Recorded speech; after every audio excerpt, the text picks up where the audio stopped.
It's great. We had such a great spot, and then we had to go to not in the sun. Email from I gotta follow up.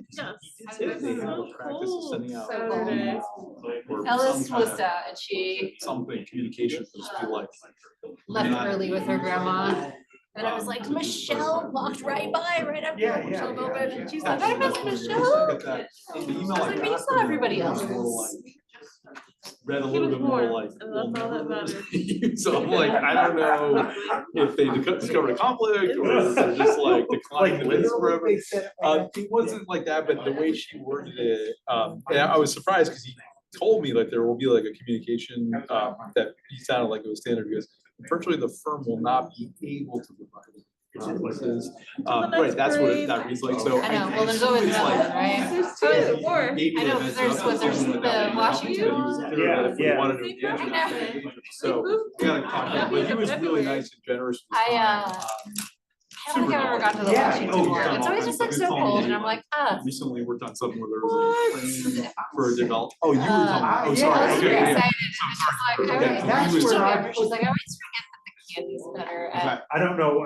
St. Patrick's Day parade.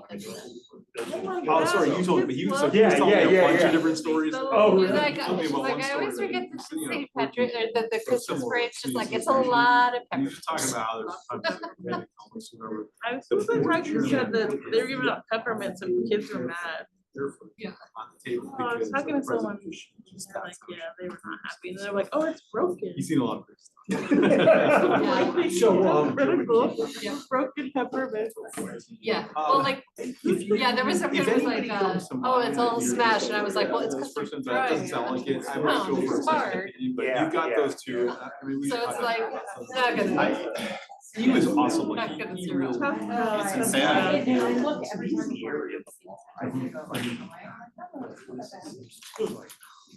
Horrendous. Yeah, horrendous. Yeah. And like it's just like just right here at Raw. I think where there's complexity is that because the so a lot, but how the association structure, a lot of variability, I guess, in the bylaws. So you got This guy statute. said if it's raining the second round, I can 100% clear faster. I was gonna say So this it's time of like, day. I mean, everybody dealer and like buy the same bags. Yeah. and You know, then from grab your, Yeah, oh, you know, yeah, it's yeah. like, I wow, could drive everything's so across HOA. Sure, this is one of the things. that- All of the above. You're coming from City Hall? Yeah. Stauber. Oh, yeah, something like that, where he basically- But Art was going into the garage as I was coming out, I'm like, oh, what if he got here before me? Well, I just Like, got a what text did from, they have I just got a text from Jessica, he and Praveen are together, they're sitting in traffic. So. Can't wait for Duke Street to get in motion. I would say, like, usually when I come here, I just start after Washington Street, like, before Washington Street. That's my sign. So how do you come? Well, I usually, I look, and sometimes I'll do a Duke Street. Which then And makes. looks like it's fine, it's a Duke Everyone Street wants to be quicker. a- Yeah, but I'm going like, Cameron. I should always just go Cameron. Yeah, I And then there's this. Can I go home on Cameron? the road behind the Oh. train station and then right on. Everything. So I go home on Cameron, and so sometimes Cameron can be bad too, so it was like, no, Okay, Duke so Street's that's fine. pretty high standard. We will like That's pretty clear. But let's just say that you're working on, you know, waters, right? And you're like. I've heard somebody, right? Are you really entitled to? Right, right. Standpoint, the court would say that's gross negligence. Yeah. We're gonna read that out. So I'm very curious what the bounds. More curious.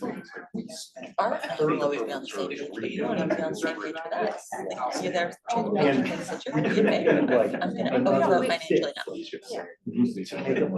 Like a third year. Like, there's some.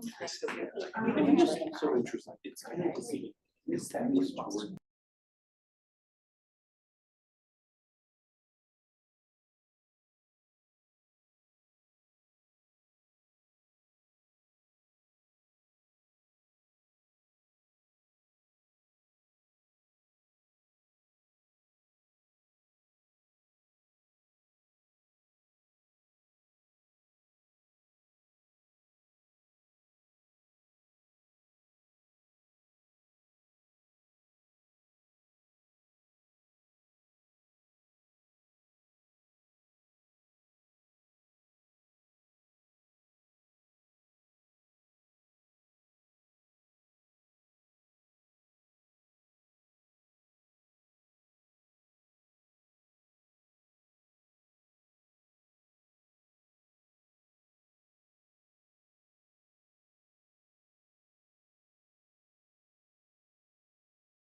No, it's a nice, I mean, there's still some stuff, but we moved past our first property taxes, so we've had the same car taxes since the mid-80s. We're at 5 today with our new one, and so it's been years and years of like, okay, we're ready, nope, nope, no, and so we went live today, and no, it's a huge, I know, no, it was like. Somebody asked, the auditors asked, you know, what's the name of your current system? Have the name, it was like built from scratch. You're my man. It's 30 years. Yeah, it's all. Yeah, I appreciate that. Thank you. That's really generous. But it's our biggest, when you think of all of the cars, it's like. And thanks again for the contact. Yeah. Real estate is 46,000, but it's bigger, Oh, that was. Yeah. No, I appreciate everything. We have two. Yeah, and then, yeah, they bring a car, they take a car, like the volatility. Sure. Oh, that's okay, that's okay. No, it feels really good to be where we are. All right, I'm gonna go ahead and call to order the December meeting of the, I know, I'm improvising. The December meeting of the Alexandria Transit Company Board of Directors. Thank you all for being here and happy holidays. I know we have a couple of board members that are still on their way. We'll go ahead and take attendance, and then I will ask whoever on the staff would like to introduce us to the buffet we have tonight, so. That's Chair Kaplan. here. Vice Chair Price. Here. Ramesh Gajar. Here. Matt Harris. Here. Praveen Capo. Jesse O'Connell. Hillary Orr. Here. Kristen Phelps. Here. Kendall Taylor. Here. Jasha Thomas. Present. Arthur Wicks. Here. Okay, Chair Kaplan, you've got a quorum. Those absent are Praveen Capo and Jesse O'Connell. I think we're expecting both of them. They're stuck in traffic because they didn't take the cash list. I wanted to ask, Josh was inviting folks to have dinner, but I wanted to give the staff the credit for putting together this wonderful buffet. So do you want to tell us a little bit about what we have tonight? Well, Beth made the order, and she did all the work, so I'm gonna quickly defer to her. It's from La Madeleine. I don't know if I pronounced that correctly. Okay, it's a turkey holiday feast, which consists of sliced oven roasted turkey breast, mushroom sauce, cranberry apple stuffing, cranberry apple relish, sourdough baguettes. There's also fresh green beans, almondine, and red skin mashed potatoes. We also have broccoli and rice provençal and tomato basil pesto pasta salad. And then there's a cookie tray as well as mini tarts and parfait. No one asked to be remote this month. I know. So folks can go ahead and get food as they wish. We'll go ahead and move into our public comment section of the meeting. I wanted to ask, because I'm seeing just staff in the room, is there anyone who signed up to speak in advance? Or? Yeah, no one. Okay, so I will just, instead of reading the statement, I will just pause and ask if there's anybody on the Zoom who wishes to be recognized. We'll wait for a minute. If anybody raises their hand, then I will read the statement before you give your comment. And I don't have my microphone on. It looks like the 3 attendees are all staff members. Okay. 1 city staff, 2 Dash staff members. Okay. So. I'll confirm, is there anybody in the room who wishes to give public comment? And is there anybody on the Zoom? Last chance to raise your hand. All right, we'll go ahead and close public comment. Moving into the chair's report. I wanted just to, well, first of all, I as I do every year, and those who are new, this is your first time experiences, I write holiday cards to all of you just to express my deep appreciation for getting to work with a wonderful group of people on this board. And it truly is an honor, and I learned so much from all of you, and I hope that you have a wonderful holiday season. In addition, there are many in this room who I've gotten to know well and are good friends and just tremendous advocates for what Dash does. And I thank all of you for your work, and I hope that you feel very grateful for the contributions that you make at Dash. I know as a rider, I am one of many who are grateful every day that we have a system that works so well. And so I hope you are able to enjoy some time off with your families and come back refreshed for all the challenges and opportunities that wait for us in 2025. So my sincere thanks for a really great year. And we're going to hit 6 million this year. I also wanted to let folks know that I, for many years have served on the Commission on Aging. My term is up. I've been on for 12 years, and so it's time for me to step off that group. Dash actually hosted the commission last month here in this room, and Josh, Martin, and Camilla gave presentations about kind of ridership, accessibility, the DAC, the advisory committee, and we're able to answer a lot of questions about kind of Fare Free, about our relationship with schools, and a lot of kudos from different segments of the commission and the community for what we do. I did want to highlight the Commission on Aging has been one of Dash's staunchest supporters, and I'm glad that I played a small role in helping to facilitate that relationship. Every year when there's budget advocacy, the commission always comes to Dash and says, what do you guys need? What are you asking for? And incorporates that into their testimony. And so I want to just really give kudos to our chair, Michael Schuster, and the whole commission. I trust that now that we have those relationships in place, that collaboration will continue. And they're a really wonderful ally. And we get to serve older adults in this community very well because we get feedback from groups like that. We have 3 policies that are in our packet, 2 of which are revisions and 1 of which is new. And I'll just briefly go over them. 1 is in actions and correspondence. We had some discussion about this in the fall. This is basically so that the board can act on requests for letters, usually in support of a grant application, particularly that come in over the summer. And to have a mechanism where we don't have to get the board together for a virtual meeting and staff isn't sort of saying, oh, is this something that's just restating board policy or is this something new? We had talked about this, and Kirsten had suggested that we limit how many times we can do it, so that's in the policy.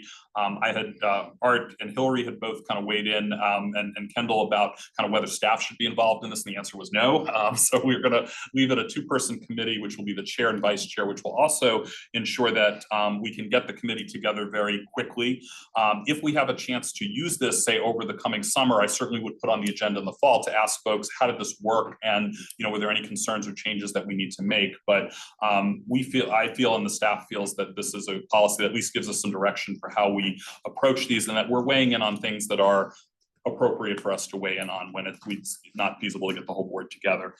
So I'll ask if there are any questions on that one, and we'll just vote on these individually.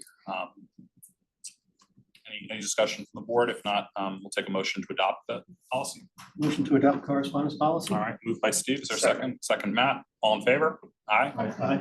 Any opposed? Any abstentions? All right. Electronic participation is a revision to incorporate the changes that the state made to open meeting rules. And so you'll note the exceptions are there. I did ask that we take out one of the exceptions, which I don't think would apply to anyone in this group, but it would be, there was an exception under state law that if you live more than 50 miles away from where the meeting is being held, that you could essentially participate fully virtually. Since we're a board of people who live in Alexandria or are frequent riders of our system, that didn't seem to apply. So we removed that, but otherwise this should conform with every other rule and flexibility that is available. I did want to also mention that something we hadn't been tracking as well is when we have exceptions under the kind of personal business work or personal business travel related exception, that is limited to 2 times out of the year. And so I'm going to ask the staff to make sure, and that's calendar year, that we are tracking that and ensuring that, when someone has used those 2 up, you can still participate in the meeting as a panelist. It's just that you can't vote and your vote won't be recorded. We just want to make sure that we're in compliance with what the state has given us in terms of flexibility. So that's something that, I'll look to our board secretary to ensure that she's reminding me, okay, this person has, because the chair actually approves these, but reminding me, has this person already used their 2 during the year? And so then we'll adjust in terms of what your participation will be from there. Are there any questions or comments on that policy? If not, is there a motion? If you've exhausted your 2 for travel and on your 3rd you attend via Zoom or whatever, for purposes of the record, you're marked absent, or is it excused? I think it would be technically an excused absence, but we would allow you to be a panelist if you can get on, so you can still be able to speak, but you couldn't vote. Okay. And that's actually how the Commission on Aging has handled it. So I think that's a good way to handle it for us as well. Any comments, Josh? Did I say that correctly, staff? I think so, yeah. Yep. All right. Is there a motion to adopt that policy? So moved. Moved by Matt. Is there a second? Second. All in favor? Aye. Any opposed, any abstentions? Abstain. Steve abstains. Public participation policy, this had one minor revision. We adopted this in 2022, and the revision was that when we initially adopted this, we were gonna have a public comment, open mic at every meeting. And if we also had a public hearing, we were gonna have an open mic, and then we were gonna have a public hearing, and we decided that we no longer, we're only gonna have one bite at the apple for whether it be open mic or public hearing, and so the policy just hadn't been updated, been our practice, so we just incorporated that into policy. The rest of the policy is as it was adopted in 2022. Are there any comments or questions on the public participation? Is there any motion to adopt? Is there a second? Steve, all in favor? Aye. Aye. Any opposed, any abstentions? All right. Taking care of that. We have our general counsel search committee, which Matt, Arish, and I serve on, and I know we have some updates from, Josh, did you want to share the update in terms of where we are at this point? Sorry, I put that on the agenda and the committee is saying, wait a minute. We haven't met since our last. We are working on it on the back end. I've spoken with Mary Gail, confirmed details with her, sent her information as to the number of hours anticipated and all those details. She's confirmed the rate, which, as Matt mentioned, is the same as what Lonnie was charging us, and is, I'm expecting an agreement any day now to be proposed to the committee, which can work through any details and language they would like and then come back. I have asked them to plan to attend the January meeting for introductions, and in the hopes that you all would then be taking action also on the proposed agreement at that time. Thank you, Josh. Questions for staff about the steps? They've been pretty responsive in the sense that generating like an engagement letter should be like one day kind of thing. It should be quick, but yeah, they've been fairly responsive, or they seem pretty tied up. Pretty immediately. There hasn't been any issues with that. I think that there was a plan, I think, to propose a rate based on the number of hours that we would normally anticipate, and then another rate beyond that, I think up to 60 hours. We've never used 60 hours. So I just need to follow up, and it's possible it's in my inbox today, but part of it was on May too. Just took me a little while to circle back to her. All right, thanks.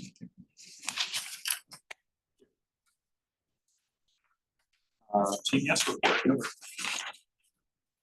Well, if anybody has any questions, I'm happy to answer them. I do have one thing to note that was not on the report. We didn't quite make it in time, but I know this board has brought up many times our accessibility at bus stops, and we are gonna have a bus stop program update to you all next month. However, we did go out and start removing parking at bus stops to make them more accessible. So we have 8 new accessible bus stops in the city, and when we go over the program, Silas will talk to you all about the things that we're doing, and I think we'll probably show the website, but you can go on the website, there's a map where you can kind of click on, you can see what's accessible, what's not. And we are going to start trying to kind of show our progress toward fully accessible stops. So we have 8 new ones, so yay. In spread out, or are they, are you working a specific neighborhood? Those are, there were a couple on Glebe Road, Reed Avenue, Montgomery, a couple on Cameron Mills, Franklin Street, so all over. Yeah, that's great. Thank you very much. I wanted to ask you a little bit about the, there was some mention of the DMV moves, I think in the, and in the report, and there was also, NVTC has its own group that's also, I guess, looking, that I guess was authorized by the state, that's looking at kind of Northern Virginia strategy. Can you talk about kind of the city's participation in each of those? I know Josh has had some participation in the regional effort. Yeah, and Josh probably has more participation than we do, certainly in the larger DMV moves. That there's actually a lot of groups going on. There's kind of the DMV Moves Task Force, which you're officially a part of that, and the city manager is on the government side of that. And so our staff goes to those meetings, but Josh is able to actually participate along with our city manager. There is another, like you mentioned, the state appointed group.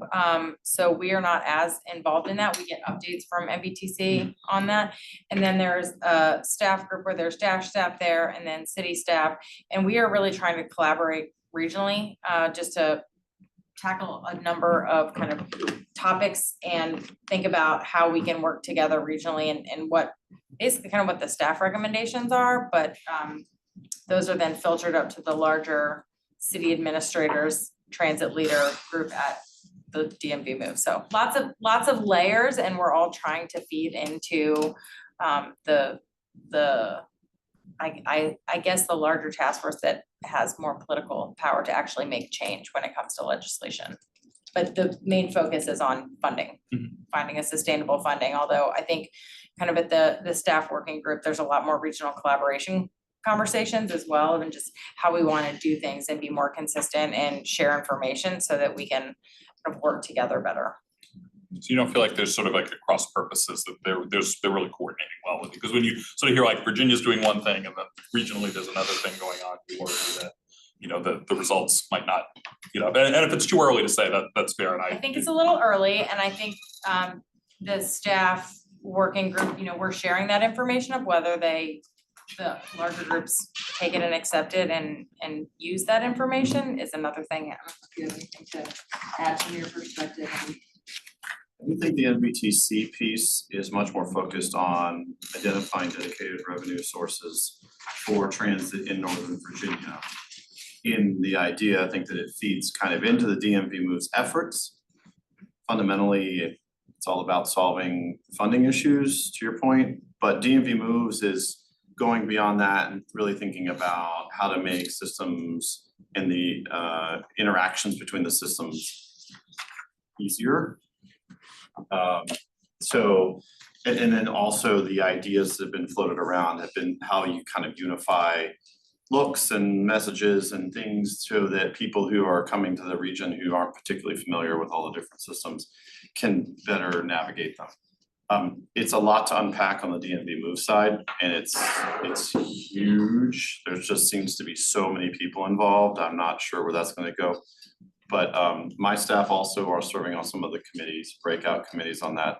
But the MVTC is really dialed into the whole dedicated revenue source and is very clear that if we solve for WMATA revenue, we're solving for Dash, Arlington, Fairfax operating revenues as well.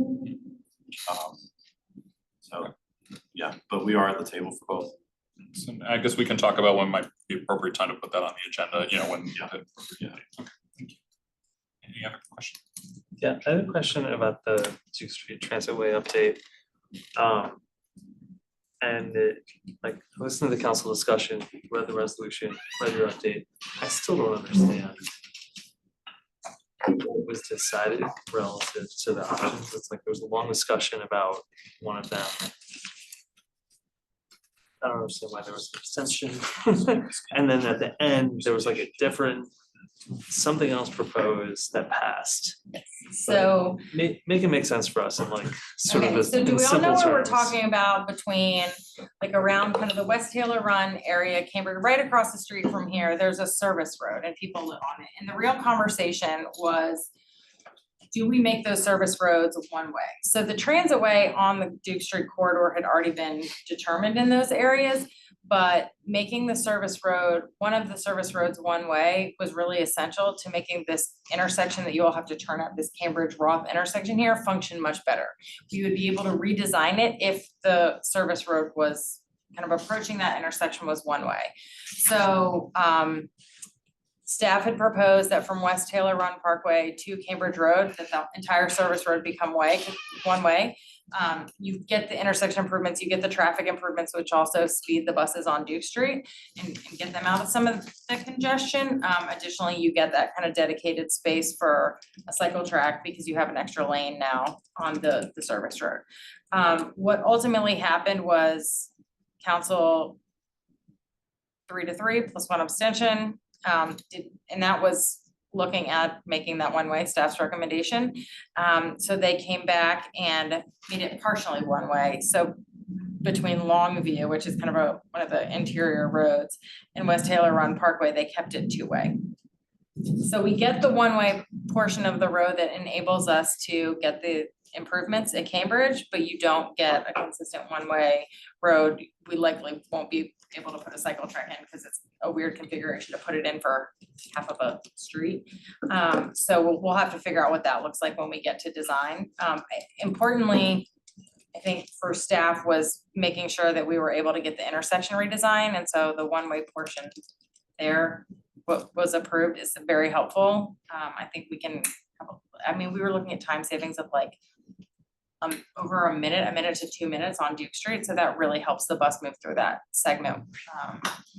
So right now it's pretty congested, as you all saw if you were driving tonight. Thank you. Partial one-way is what was approved versus full one-way. Questions for Hillary?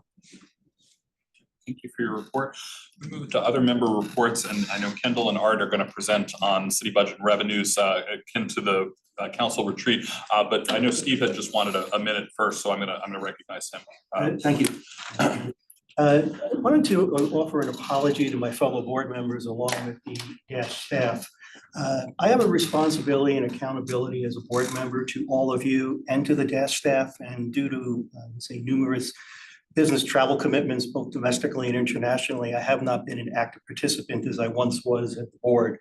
So I am going to try to be more participative, even if it's through a remote mechanism. But my situation looks as if it's going to continue with regard to both, maybe not as much international travel, but domestic travel, based on my position within the federal agency I work at. But I did want to apologize because I don't want to be an absent board member in my commitments to all of you in the agency. And I want to make sure that I do recognize that I've been less time active as I had once was before. Thank you, Steve. Appreciate it. All right, we're going to turn over to Kendall and Art. All right, well, thank you for having us have this opportunity tonight. We're going to give you an abbreviated presentation of what we did for council 2 weeks ago, a month ago. Time's an illusion. What is time? Turn your mic on. Oh, yes. There we go. Okay. So what, if any of you have attended the retreat or are familiar with it, what we're trying to do is set the stage for the budget process. So we're ankle deep in FY26 right now, but this leads into council's guidance and it gives them kind of a preliminary look at what is our revenue forecast. You're going to hear in a moment, we live and die by real estate assessments, and that happens once a year. So based on the fair market value of the value of our real estate in the city, we're gonna know how much money we have to work with. And something I wanna be clear on, what we need doesn't drive the assessment. What we have in terms of assessments drives what we have for what we need. So it's really not, we hear often from the community, oh, you need more money, so you raise my assessments. No, that is not what happens. Your house is worth a certain amount because other homes that are similar size neighborhoods sold for that. And so based on similar sales, that's what we know your house is worth. And so this really sets the groundwork. Last Tuesday, the 27th, council gave the manager his budget guidance, and that frames our budget, our proposed manager's budget. And then that goes to council and they have a deliberation. And so this is really, I hate to say the beginning of the process because we've been working since the summer, but it's one of the beginnings of the process.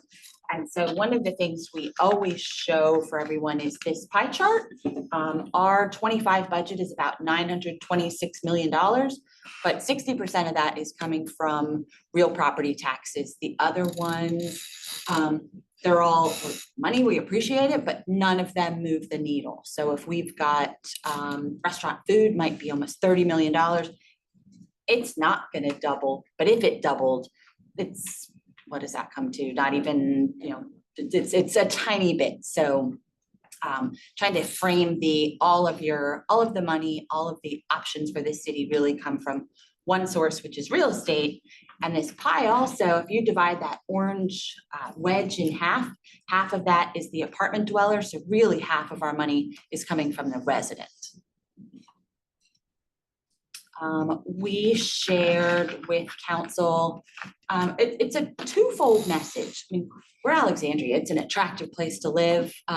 We've got robust revenue, we have diverse revenue sources, but we also have an incredibly compassionate and generous community and demands. And so our demands always outweigh our resources because it is also important to us for the city to remain affordable for everyone. But we talked about that sales tax revenue, when inflation is high, it's bad for the individual. It is great for my sales tax revenue. And so there is that kind of quandary. We had the highest transient lodging in real estate. We were the tax base last year was flat. Our total tax base was about 0.28%. We are thinking residential is going to be 3 to 4%, but commercial is still struggling. The office property hasn't quite figured out what it's going to be. Hotel leisure travel is back, business not so much. And the apartments, which is our second biggest source of revenue, is struggling. That has always been a profitable class of property, but rents aren't keeping up with what the cost. Inflation was up here, and they also can't turn on a dime. And so commercial property is income-based, not sales-based. And so as they struggle and that class of property struggles, kind of so goes our revenue. I shared this with everyone because there's this, and most of you are probably more economically focused, so I'm gonna kind of preach into the choir, but I used a meatball sandwich analogy, which was, so inflation was up here. Before the pandemic, the meatball sandwich cost $12. And the pandemic happened and we were supporting businesses and everyone paid a little more. So the meatball sandwich went up to $14 and everybody was okay with that. Then inflation hit, now the meatball sandwich is $16. Inflation has come down here, but your meatball sandwich is never gonna be $12 again. It's gonna stay at $16. It's gonna take longer to get to 18 than that, 12 to 14 to 16, but it's $16. And so I was trying to give a concept of inflation. Just because it's coming down doesn't mean prices are coming down. They're just not going to go up as fast. Many of you does grocery shopping, preaching to the choir. But what I want to qualify all of this with is it's things are fine here. Here's sales tax. And if you look at the blue, that's the pandemic. We're cruising along. Then you have inflation. There was something like $5 to $7 trillion of stimulus money that went out. Inflation came up 2023. So we're way up there. The red is this year. Even though we are slowing, we're seeing not the growth, we're still up high. We are not complaining. When we meet with the rating agencies, people would kill to have the revenue that we have, the tax base we have. And so slow or resource challenged in Alexandria is not resource challenged in other places. These are just some elements to again show unemployment is right where it has always been. We had some high years during the pandemic, but we're in that 2 to 2.5%. We are better than the Commonwealth, we're better than the country. Our office vacancy rate, I mean, we lament that situation, but we are doing pretty well compared to Northern Virginia and the region. And also, I don't know if you're following the 5001 Eisenhower Avenue Victory Center, we're taking steps to actually turn that into a residential property with affordable housing, and that will take this number from 15% to 12%. So here's our forecast for the coming year. And there's a couple things going on. Residential is pretty much the same, and there's a bunch of drivers. We hardly have any inventory. So if you are looking for a home and you have the ability to buy a home, you're going to pay, and so that kind of stays up. Interest rates for mortgage rates, they're sitting at 6 to 7%. That's now going to be the norm, and life is happening. People have babies, they get divorced. At some point, you just have to pay the 6 to 7%. You can't stay in your home anymore, and things will happen. I don't know how many of you around the table. Mark Jinks that worked for me, he told me, or not worked for me, I worked for him. His first home, he had like a 12 or 13% mortgage rate. We live in this this, oh, my mortgage is supposed to be 2%. No, you lived in a glorious time, but that's not gonna be how it is. 19.77 was But yours, wow. 1980. So think people will, I don't know if you saw the news, it was last week, I think the mayor showed, 45% of homes are now cash purchases. So somebody's inheriting money or they can now move and they sell. The problem is if you're sitting in a 2% mortgage, you can't necessarily get out of that. But if life-changing death happens and all of a sudden there's a house on the market. Not pleasant, but for real estate, it's a good thing. So on the commercial side, we had hoped interest rates would come down, cash would kind of free up in the apartments. It didn't happen in 25. We're seeing interest rates come down now. We're thinking in our, I forget how long I looked back. I think it was, the history has apartments grow by about 4%. This loss of value is an anomaly and we're not seeing that staying. And then office is, you know, it's not going to thrive, but it's just like sales tax kind of leveled off here. It's leveled off down here. And so we're thinking, you know, we were flat last year. We're going to grow a little bit. We're going to grow a little bit more, but residential is going to continue where it sits, which is right around 3%. Just a really quick question. Yeah, sure. What is other residential? What exactly? So think of other residential and vacant commercial as places in transition. You might have been an office. You're not yet a condo or you're not yet an apartment, you're sitting there. So it's super volatile because you're a vacant use or you are not what your new use is going to be. Okay.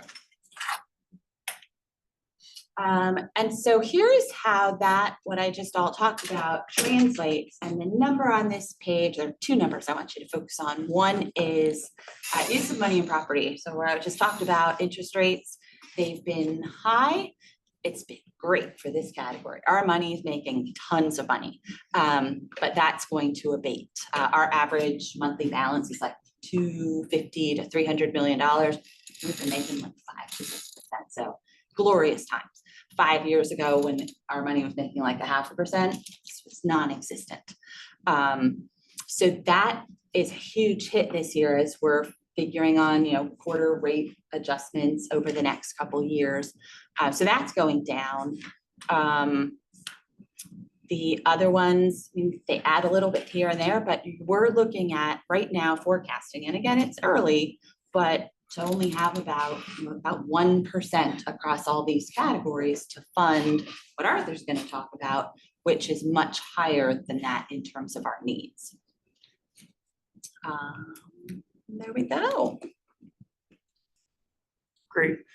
So after talking about the revenue side of the equation, we turn and talk about the operating budget expenditures and the capital program at the retreat. So just for kind of lay of the land, the general fund budget for the city in 25 was $926 million. Just to step back for a second in case that's not familiar vocabulary.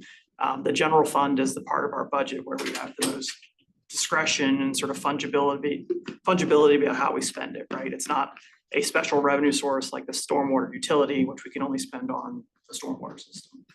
But much like, Dash has its own kind of entity, our biggest piece of the pie is people. That's about 30%. And we're going to talk a bit more about capital later, but city debt service, AC schools related debt service, and then direct cash capital funding are another large piece of the pie here.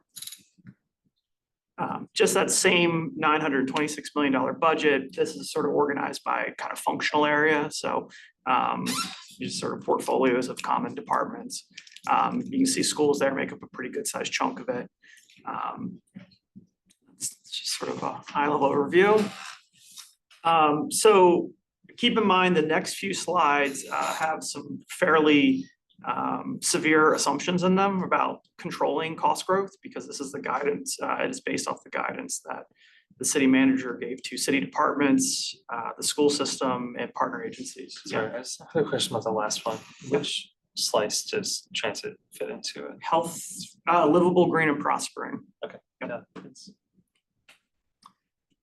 So what we can forecast kind of in relation to the guidance the city manager gave to departments and partner agencies is a total cost increase just to maintain our current level of service of $26.7 million. So if we were to go back to Kendall's slide about what total new revenue available there is, that's 8 million.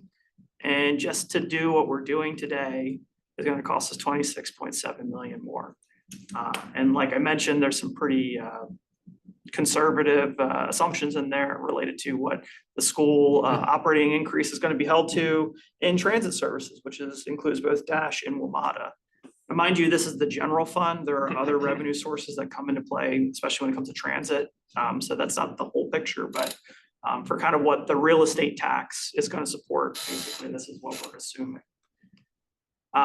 So the manager's guidance and actually the city council's guidance that followed it talked about holding departments to a pretty low percentage growth in partner agencies, except for cash capital and debt service payments to support our capital program. So, of this $26 million increase, a good chunk of it is an increase in debt service on long-term borrowing that we've done for city and school projects, and a slight increase in cash capital to support the program.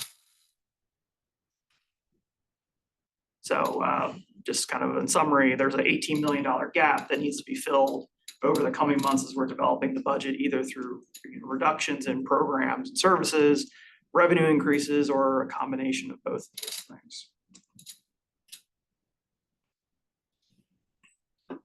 So this has been kind of our theme for a couple of years now. Really, it's focused on the council priorities, but also focusing on the current level of service, things we've previously committed to, including our collective bargaining agreements, and really pretty select, service expansions. It's been fairly limited due to our budget constraints. And this was, like I said, it was fairly limited growth guidance that's given to departments.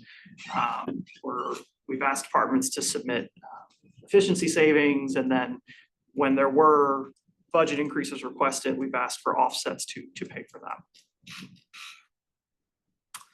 We provided this.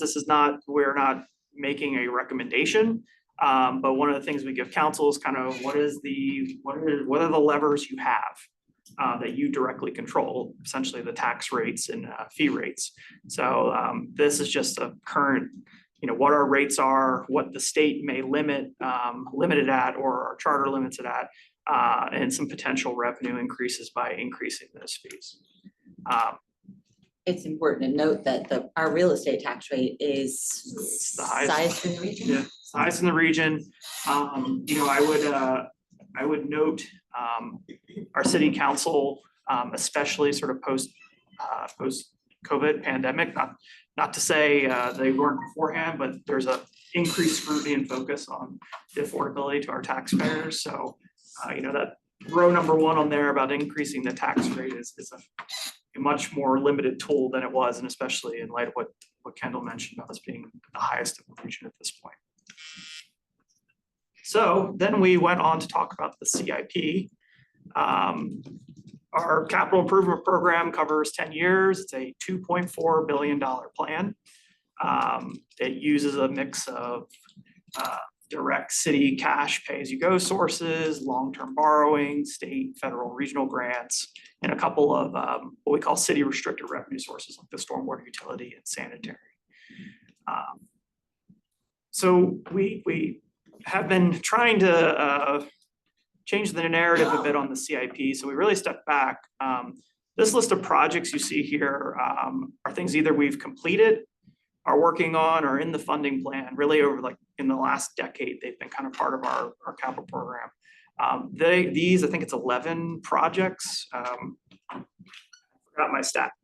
Not that many projects is $1.1 billion of expenditure that supported by city local funds, largely supported by the real estate tax rate. So having such a high level of investment of local dollars, the way we've gotten there is by using a significant amount of long-term borrowing. It's a great tool we have. The thing we always like to remind council and our audience is the city has pretty, has long-standing self-adopted policies to manage our use of debt, make sure we're using it prudently, carefully.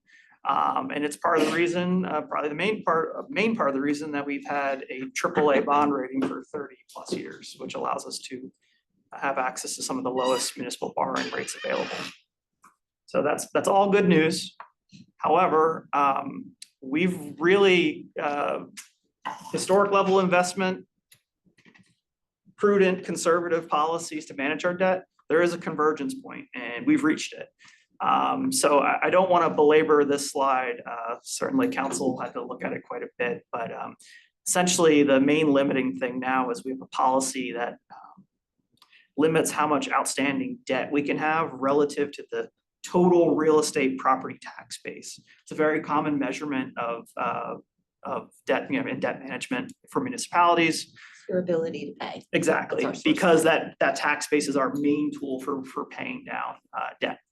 So the blue area of this chart is the outstanding debt we're forecasted to have over the next 10 years to pay for the CIP that's currently approved, plus all of the things look back 20 years that we're still paying for because we do a 20-year issuance in our capital investment stack. And really the point of focus there is around fiscal 29 and 30, where we're within 0.2 percentage points of our limit. We're about $80 million said another way, which really, we don't want to change that policy. That's looked upon poorly by the rating agencies, but also being that close limits our ability to be nimble about if we need to accelerate a project that's in the out years of the CIP, or we need to respond to a emerging economic development opportunity. These are all things that would be at risk by being this close to this limit. You had a really good point at the retreat about, even though it looks like we have capacity on the front end. Yeah, so, and that's a great point. If one could look at the beginning of this chart and be like, oh, well, there's plenty of capacity. You have 316 million capacity this year of additional borrowing. That's largely a function of projects council has approved over the last 5 years, but it takes a while to do these big projects. So Kendall and I, when we go to New York and do our bond ratings and eventually go to market, we've been borrowing significantly less than what council's been approving, just from a cash flow perspective. So just to put that in perspective, we've been borrowing $100 to $150 million a year, but the capital budget that gets approved calls for $250, $300 million in borrowing. So that'll all get taken up as we borrow for George Mason and the City Hall project and Waterfront and our portion of the WMATA capital bill that we pay through borrowing. So I wouldn't want anyone to look at the left side of that chart and think, oh, there's plenty of capacity. What's crazy Arthur talking about? So point of this is you have a credit card and has a credit limit, getting pretty close to that credit limit. So we've got limited ability to add borrowing if we want to increase the CIP. So either we have to add pay-as-you-go cash capital, which there's limited operating room on the operating budget to support that, or we need to reduce programs. So we've been consistent about this message for a number of years, but it's really kind of coming to an acute point now. The other side of this, apologies, I'll try to wrap this up, is we are planning to use quite a bit of our credit card limit. We have to make payments on your credit card every month, right? So what we call this the general fund support of the capital program. So that's the combination of servicing debt through principal and interest payments, and then that direct pay-as-you-go cash capital.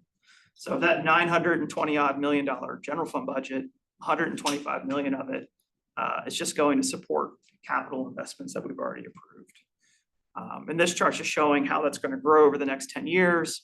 That black dotted line is if you just tied that to that rate of revenue growth that Kendall went over. The gap between those things are trade-offs. There are trade-offs between operating budget programs in the capital program or through revenue increases. So it's kind of a scary line. The one thing I will say there, we've made a lot of progress here. It used to be a much sharper increase line. It really flattens out beyond fiscal 29. fiscal 25 to 28, not much we can do about it because it's us actually constructing things that we already approved. So our support of landmark redevelopment, George Mason, City Hall waterfront, we're paying down pretty substantial amounts of Douglas, MacArthur, the high school project, things of that nature. So there's, I don't know that I want to call it light at the end of the tunnel, but it gets better. But there's some tough decisions to make the next couple of years that really limit our options. So I feel like Kendall had the more brighter side of this. I feel very doom and gloom, but you know, we're in the, like Kendall said, we're in the middle of 26 development already, or like I like to say, it's December 2024. We're in fiscal 25, we're closing fiscal 24, we're working on fiscal 26, and this goes to fiscal 35. So we don't know what year it is.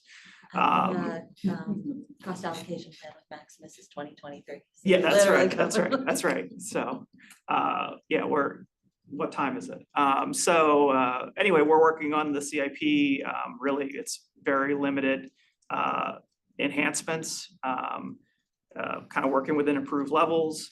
I would give the context to add here is we're saying there's no room for growth. Already on the table is a $50 million increase from the schools to support their K-8 conversions. That is not part of the funding plan.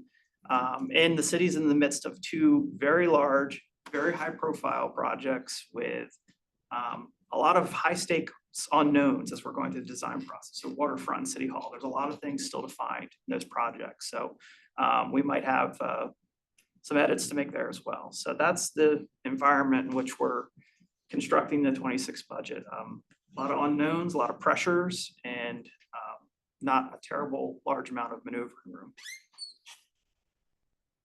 I'm just curious, you guys are talking about the rating agencies and the idea that we have a cap, obviously it's like tied to the amount of real estate revenue. If we raise the cap, that's kind of looked upon favorably by agencies. That totally makes sense.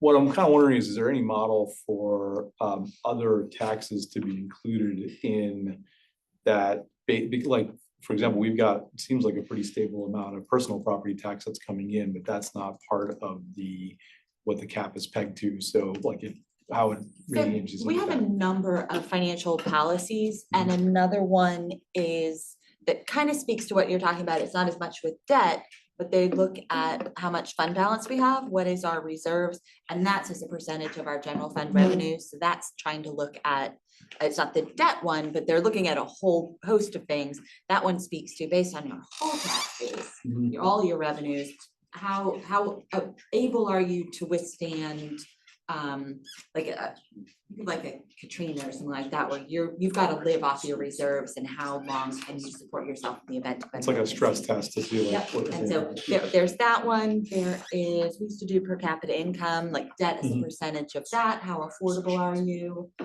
Debt as a percentage of all your general government expense. So they're not just looking at this one, and they're also looking at it's weird. It's the other side of the coin. Are you managing your risks? Are you managing your stormwater issues? Are you investing in your maintenance and your infrastructure and things like that? So it's not that we don't want to spend money and we need to show that we're going to spend money, but it's that balance. And so they're looking at so many things. Is council willing to raise the taxes? And we're really good at that. We can show we have an ability to raise taxes when we need to. So they don't just look at the debt as a percentage of real estate. There's an entire portfolio of metrics that they're looking at, and they compare us to other AAA ratings. So how do we compare in that realm? That's super interesting. Thank you. The other thing I would add to that, and Ken will tell me if I'm off base here, is they actually are possibly just as focused on overall indebtedness, regardless of how you can slice and dice it. It's kind of that, all the things Kendall said, but also like, do you have a policy? Is it sound? Are you following it? Right? So like, I think they're probably more focused on our adherence to our policy than what is in the policy, to some extent. And then really, I think when they think they see debt as debt, because like what you saw is already sliced and diced. So storm and sanitary related debt are not in that number, Potomac Yard, because they have sort of set aside dedicated revenue sources that are supporting them. So But it's a great That question. makes a lot of sense, because at the end of the day, it's like whether you increase the limit or fold some other type of tax in there, at the end, like they're looking at it and saying, well, your track record was this, now you made a change, how does that affect your overall compliance? So that And makes a lot of sense. So we last updated the policies as part of the fiscal 18 budget, and we laid the groundwork for like a year, 2 plus, that we were thinking about these changes. Here was our rationale. Here's why we felt okay with it. So, you can make a change, but like you gotta really put in the legwork. But I think when we did it in 18, we were matched up to AAA's of our size. So if we were to decide that route again, that's a different kind of justification than we were doing back 6 years ago. Another enormous liability they're looking at besides our debt is our pension obligations, which from their perspective is almost the same. You have committed to pension funding and benefits, and so you're on the hook for this actuarially defined contribution. And how is that in terms of affordability? So it's really how nimble are we and how able are we to support with our tax base, with all our revenue, these commitments we've made. Thanks a lot, that's great. And I don't know that we were planning to go through this part. I This, didn't, yeah. I just left it in rather than take Okay. it out. but- Yeah, you have this in your packet, but essentially at the end of it, after we've given this large picture of the council, we walked them through what their next steps were, which was a resolution that they passed that gave guidance to the manager, which they did right before Thanksgiving, and a resolution that outlined the process for the coming months. I just want to make sure I understood 2 things. So Yeah. on the remaining capacity chart, the blue area, is sort of underneath that, is there basically like a ladder of maturing issuances year to year? Sort of like, It's debt being added every year as we go out, and it's debt being retired. right, okay, So it is the net of that. okay, got it. And then in the next 2 slides, the dark line, the general fund support. Uh-huh. I wanna make sure I'm connecting these 2 presentations. So in 5 years, when that goes up 60, 70 million. Yep. Does that sort of connect to like, where in Kendall's presentation, I'm like going all the way back to increases like city debt service increase 2.3 million. Yeah. Are we looking at, that's the number, that's the equivalent of like a 60 or 70 million increase from present? Accumulating over the years, yeah. Okay, but is that an annual number? So the 125, so of the 926 million total general fund budget, Yeah. 125 million of it is going to pay debt service Okay, and then pay. so it's in that year. In that year. Okay. And then next year we'll pay 137 million. Okay. Got it. It's become, and the cash capital is actually, I've been here 30 years and I've watched, like, when times are good, beef up cash capital, and then when the pandemic hit, and then we were in March of that year we could shrink cash capital by $20 million and absorb that serious downturn and not have to lay off people. We were able, it's such an ability to an elastic way to manage our budget without having to lay off people and stop services. We just ease off pay as you go capital and then ramp it back up when we can. It was a huge tool when we had to do, was it budget 2.0, FY 21 2.0, 60 days. all sitting at our, kitchen counters. But that was a big tool in that cash capital cushion. Got it, thanks. I think that's all we got. Any other questions? I just want to say this is really helpful, especially as you give this knowledge to council, it helps us to understand what are some of the drivers and impacts and things that they're gonna be thinking about as they do our budget.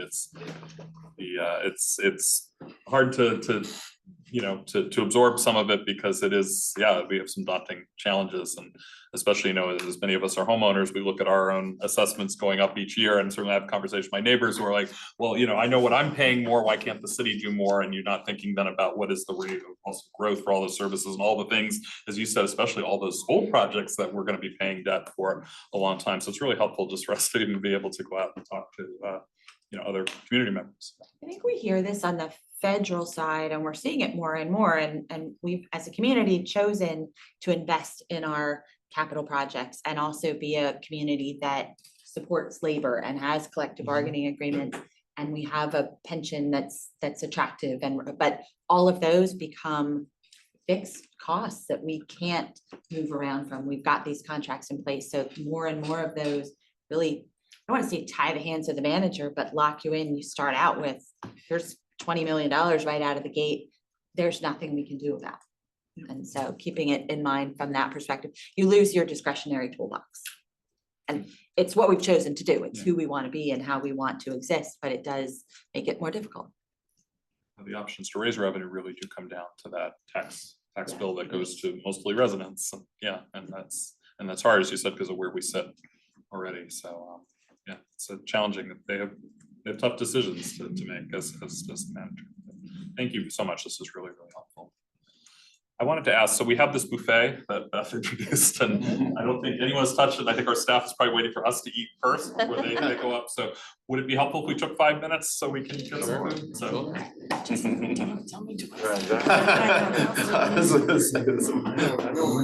Oh, okay. You're there with Thanksgiving? What? Oh. How's it going, You guys travel? So what's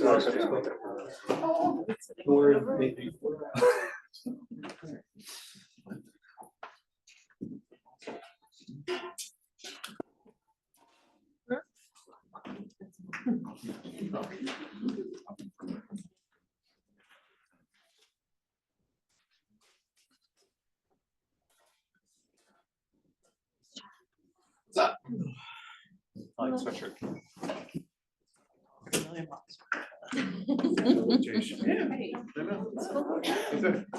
So I'm doing a lot more. The last 2 months, can you imagine? Oh, you have At bedtime. Oh, are you making time for presentation last night? Because it was like the worst. It's funny. I don't know. Next. So much quicker. So I don't have to go. I was like, where do you, like, it's like you got marbles in my car. I have to like. Is it the northern neck or is it like? No, the like that's off the- Virginia. Oh, So, Maryland. yeah, so. You went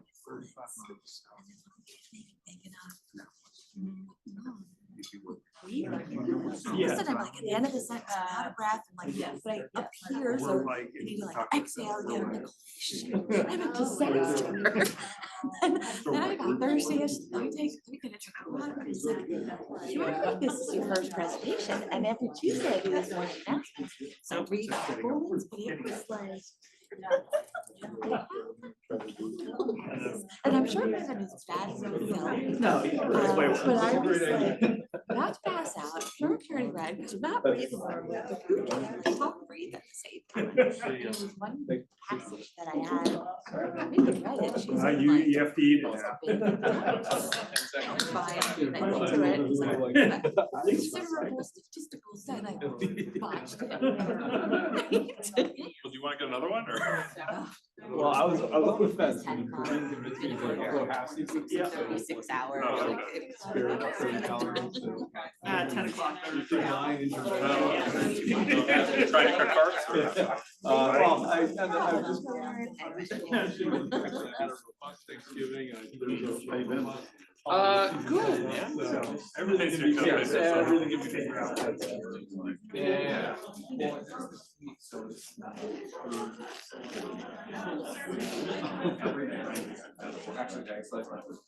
I should motion to have dinner every.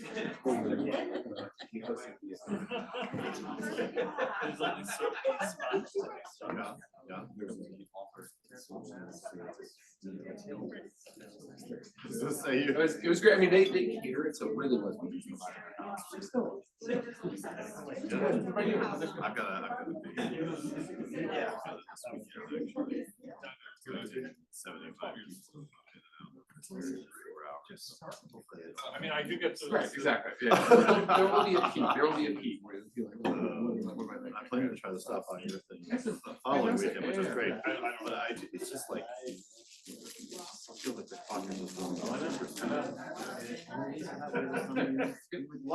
you're gonna do the feedback holiday lights ride.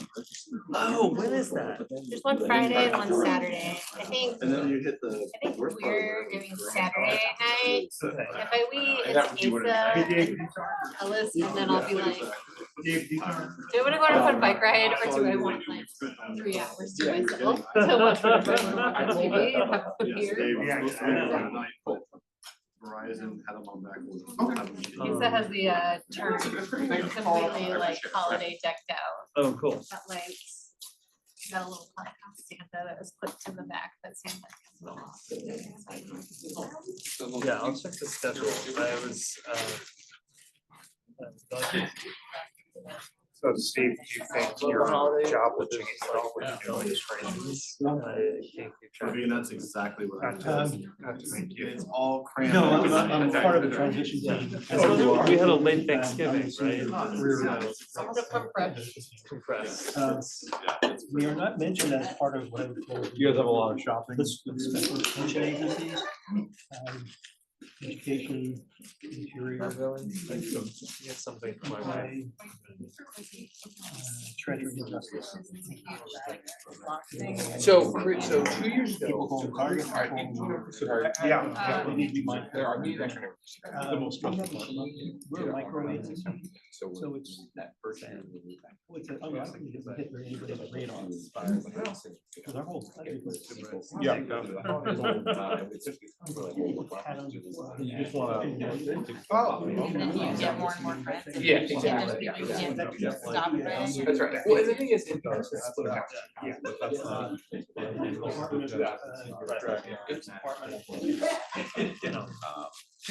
will be the third year.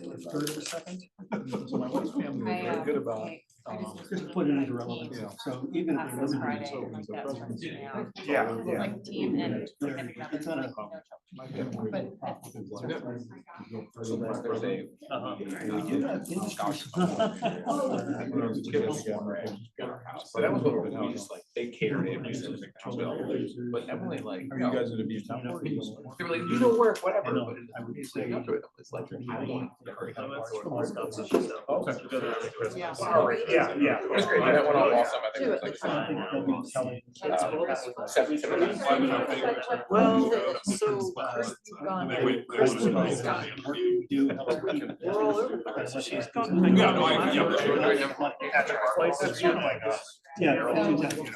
We read like 3 or 4 times. We're gonna joking like, there's some female smart moves on there. So we're gonna do this. His mom is hosting it. I don't know why she was coming up with the house. Yeah. And it That was would be the role playing in one figure. Oh, yeah. Redfish. So they ended up kind of keeping a small presence there, but then basically reopening. Saturday, like one to 5. Yeah. So because they had, all the special. Holidays are also. To do that, and then because. But he brought it up to niggas like, drive 2 cars down there. They have an office out there, it's still empty. Yeah, I was gonna say that. Frankly, like. He really. It's a good setup. Decisions about how much.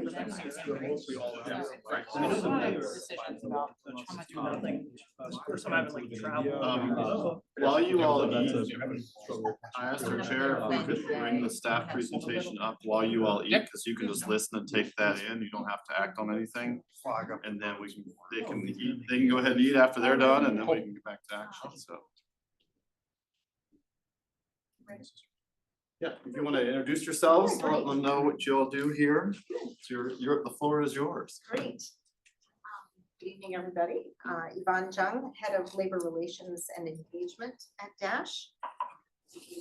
I joined in a temporary capacity starting in May of this year, and in September, Josh asked me to join the team permanently. I'm thrilled to be here and thrilled to present an update for you all tonight. Stephanie? Stephanie Salzon, Chief Operating Officer, working with operations and maintenance. We've been around for a little bit. Great. So this is a slide we share in new hire orientation, just to get all of our new hires oriented around our mission, our vision, our values. And of course, we talk about our strategic plan goals. And tonight the focus is on strategic plan goal number 4 over there on the right, which is workplace excellence. So these are the topics we want to cover in the next, I think we have about 10 minutes. And we want all of you to really be aware of the resources and support that we provide our workforce and some of the initiatives that we have planned in the coming year to increase engagement. So speaking of resources and support, a little bit of a busy slide, but I wanted you all to be aware of the resources and the grievance resolution support that we provide our employees. We're always focused on supporting our workforce, and part of that support is to make sure that our employees have access to resources to ensure that their rights are protected in the workplace. So this is sort of a graphical representation of what that process is. And of course, this process applies primarily to non-bargaining employees. Of course, we have a very similar process that we use when we engage with the union, always making sure that we provide an environment for employees to report confidentially and to make sure that we keep the employee informed of the process and the timing throughout the investigation, and make sure that we investigate and follow up with employees immediately so that they know we've taken swift action. So what's on our radar from an employee support perspective? Of course, we're always focused on the continued talent shortages throughout the United States. Of course, we know there's significant shortage in bus operators and maintenance, but we're also focused on really continuing to hone in on why do employees stay employed by an organization and why do they leave? And the Aspen Institute recently published that if organizations don't focus on training and development and career pathing for employees, particularly those who are in the millennial and Gen Z population, that is a primary reason for them leaving. And Glassdoor has actually recently said culture is coming back. So culture and in addition to values and leadership are sort of overtaking money on the reason that employees stay. So we're focused on those things, also noting that Gallup always, as you probably know, Gallup as an organization that continues to measure engagement worldwide, they said that at the end of 2023, engagement in the US was at 33%. So that meant that 33% of maybe you all or your coworkers or those of us here at Dash are really engaged with our work. And that's a pretty staggering number when you think of the rest of up to 100. Those are people who are either on the fence or actively disengaged. And that number actually dipped coming into this year. So it dipped from 33 to 30%, also causing us to want to continue to focus on employee engagement. We know that engagement is significant. It definitely impacts retention, but it also impacts productivity, safety incident rate, customer service, and really just how much fun people are having in the workplace, which then of course impacts the family. So all of those things are things that we're paying attention to. We know we have union pressures related to pay and seniority, but what we're really focused on now is engaging with the union, making sure we have strong relationships with them. They constantly praise Dash in that regard. And we're also looking at developing an apprenticeship program, which of course we would have our labor partners at the table when we do that. And lastly, we're of course very well aware of our aging and retiring workforce. So speaking of age, at Dash, I wanted to give you a little overview of our demographics. Probably not a lot of this chart is very surprising, but we do have only 18% of our workforce who are female. So we're going to continue to expand our pipeline for female talent. This is a common challenge in transit, but we do have a female maintenance leader, I think you all know. And of course we have Stephanie, Chief Operating Officer, female, and those things are uncommon in transit. So we're going to continue to focus on that. From an age perspective, there's only about 2% of the nationwide transit workforce that are under the age of 25. The next band up to age 44 represents about 27% of the workforce, and the rest of the workforce is over age 45. So our average age of 48 is tracking pretty common to the rest of the US.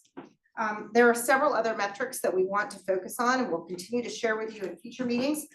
We're developing an HR dashboard to get more granular information about our workforce, like preferred language, that we'll be tracking in our HRIS system. And we're also going to be looking at how many hours of training are we providing? What's the overall performance rating by hourly and management? So a couple of other things that we're adding to the dashboard. Yep. What is that average age? I mean, it says female 45, male 41, but then the average is 48. That's what the HRIS system says. Okay. I'll go back and look at it, but I see what you're saying. Are they means or medians or averages or do we not know that? Straight average. On the prior slide, you were talking about engagement trends. How do we measure engagement of Dash employees? Yeah, great question. There's a couple of things that we've been thinking about, certainly doing a full employee engagement survey. We're also, though, at the end of the calendar year, when for us to get on to something like a top workplace list, many of the organizations like Washington Business Journal, Washington Post, they use an outside agency to send a workforce survey. So we've been trying to look at the timing of that versus doing one on our own. And I think what we've reconciled is we want to do one on our own and really do action planning, action teams throughout this coming year, so that hopefully we can get on that list in the early 26. So do we have a baseline measure of We do engagement not right now? currently, no. Yvonne, just kind of following up on that question. I know when we had talked about, I think this was around the Fare Free, about employees' feelings of kind of safety on the bus, and there was some drop in that. We got a little bit into kind of just that, what the survey response rate was, and it seemed that we had some challenge in reaching employees, especially because many of our employees are out in the field, not sitting at a computer where they're checking an email. And so is that something that's also, I guess with an outside survey, you might have some of the same challenges if you have employees who are less, because I assume those are administered through a computer. And is that something that thinking about internally as to how to improve those response rates, whether it be our own survey or outside data that we're using to make decisions? Yeah, no, it's a great question too. Our own survey that we would administer through our HRIS system would go out via a variety of options. So there'd be a QR code that they could click and take on their phone. They would also receive a text with a link to take the survey, and they could also take it at a kiosk, which we have in Operators Lounge. So a lot more control if we do it on our own versus if we rely on the external in terms of trying to up the participation. Great. Good. So benefits. We continue to get really good feedback on our benefits package. On the left, we've got several benefits that are company paid, vision, the EAP, which continues to have fairly higher than average participation and utilization of that service. Our basic life insurance, AD&D insurance, and short-term disability, all of those are company paid. We also get great feedback on our 401k. We continue to focus on this, particularly in recruitment. As we know, we have some hourly based wages that are less than market. The 401k is a great carrot to get people in the door, because even though there's a 4-year vesting schedule on the employer contribution is 8% regardless of your contribution to your own plan. We also added 8 weeks paid parental leave last year, and we've just recently introduced Perk Spot, a discount program that employees get discounts on things that they buy every day, flowers and other gifts, particularly this time of year. We do want to continue. Yep. Is the 401k, is there like a default contribution when people start? I know some workplaces start doing that where there's like a minimal amount that's initial and then it ratchets up. Yep, that's a great segue into the next Sorry. thing. No, it's perfect. Yvonne, because- just before you do that, there were some benefits that had an asterisk next to it, but there was no identification of what the asterisk meant. Yeah, sorry, that asterisk is because it pertains to our union workforce, so particularly over on the right, like the tool allowance that applies to maintenance. And then we've got other things that don't apply to the union, so it's kind of trying to make the distinction that some are for union and some are not. So the non-union benefits are commuter benefits. That applies only to our non-union workforce, but the tool allowance, the incentive bonus awards, those are written into the contract. Okay, so it just means that there's some difference between union versus non, but it doesn't mean that Because you have asterisks for things that are union and things that aren't, so it just means that there's some difference, doesn't mean that they're, okay. Yeah, so the benefits enhancement, so 401k, we want to expedite 401k eligibility as a first step on the 401k enhancement. We do not currently have automatic enrollment, which is what you're talking about, with a percentage of your own money that goes into the plan. Currently, non-union employees have to wait 90 days to participate. Our union workforce has to wait until the end of, per the contract, when they enter revenue service is when, after they complete training, that's when they can start contributing. We want to expedite that to their start date so they can really start putting in their own money right away. We've gotten a lot of feedback, particularly for those who've been in 401k plans. They want to reach their IRS max. And then I think longer term, to your point, we would look at an auto enrollment with an annual escalation. We're also looking at a retirement readiness. As I said, we've got a lot of people approaching that age, so we're going to be doing a 3-part workshop series starting in January to really focus on how do I get ready for retirement, how do I take advantage of Medicare, what even is Medicare. We've got a lot of people that are just unaware. We are going to be doing monthly wellness observances to really make sure employees focus on their wellness and take advantage of the wellness that's embedded in our plans. We have almost 100 people that participate in the fitness center. Pay $2.50 a week out of their paycheck to have access to the fitness center. So we have a lot of people that are participating in that, which is great. And we want to look at some additional voluntary benefits. We've had some requests for things like theft insurance or theft protection, pet insurance, that kind of thing. So we'll be looking at those things to add next year. And Yvonne, I'm sorry, the match on the 401ks, it was 8%. You said it's not based on the amount contributed. So is that? It's not a match. Oh, it's not a match. Oh, Not a I see. It's match. employer contribution. Okay, got it. Yep, it's just an employer contribution. I see. Sorry. Okay, got Which it. is fairly uncommon, right? I mean, Yeah. mostly you have to put in, Yeah. in order to get, so. The vesting period on the 401k, So what now? the vesting period on the 401k, 4 years. 4 years, do they, For the employer contribution, employer. you're always 100% vested in your employee. it's less than 4 years, do they lose the entire amount, or is it tiered? 25. You lose the entire amount. Who's the entire, okay. Yeah, it's forfeited. Usually It's in the 25. 25 each year. 25. You get 25, okay. Yeah. All right, That came from the contract itself. I couldn't, Yeah. yeah, I remember you discussed it before, I couldn't. Yeah. Okay, so from an engagement strategy perspective, Stephanie's gonna go over this as we talked about. Culture is back as one of the key impacts to employee retention. So we've really focused on engagement and coming up with a strategy as we go into the next year. So Stephanie's gonna review that. Can I ask one question? Yeah. So in terms of all the benefits package that Dash offers, have we looked at other transit providers in the region and how we compare with our benefits package? Yeah, I mean, I think, looking at particularly like TransDev, right, a third party, we're definitely elevated above that. WMATA is very contract-based, right? So we're a little bit contract-based, so we're fairly neck and neck, obviously, in contract. So looking at non-transit, I think the thing that sets us apart is the 401k contribution.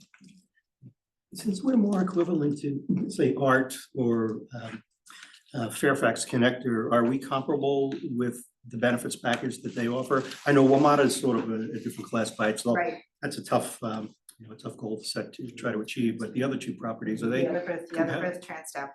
they're comparable?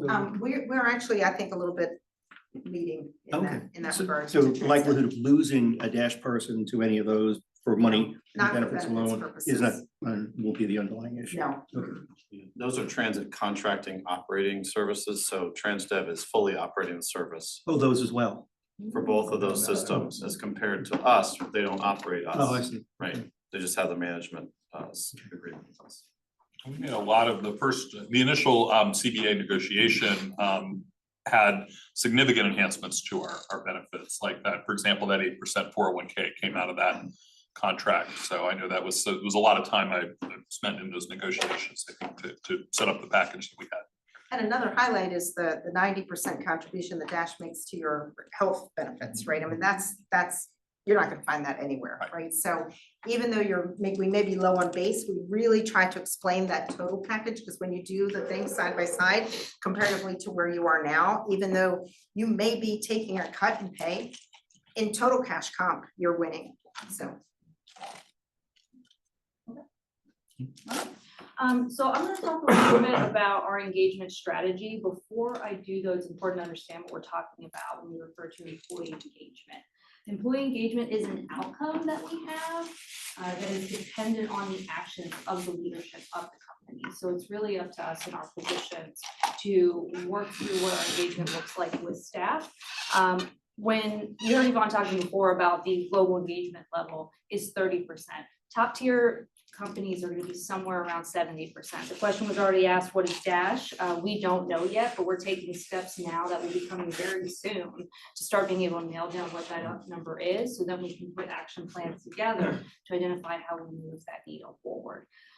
Every company is a little bit unique in what really drives their employees into engagement, but there are top factors that generally seem to be consistent across the board. And it's always going to come down to employees feeling like what they say matters, and that when they bring something forward, there's follow-up and there's commitment to making change that benefits them as the workforce. They're also going to be looking for opportunities to grow professionally, and it's important that they have trust and confidence in their leadership. So taking this information in, something Dash has always been good at is trying to engage with staff, but because we're so large, there's been struggle to do that consistently. And so what we've decided to do is to come together to put an annual plan together, and I'm going to go through that a little bit with you all, so that way we can be more intentional about this engagement.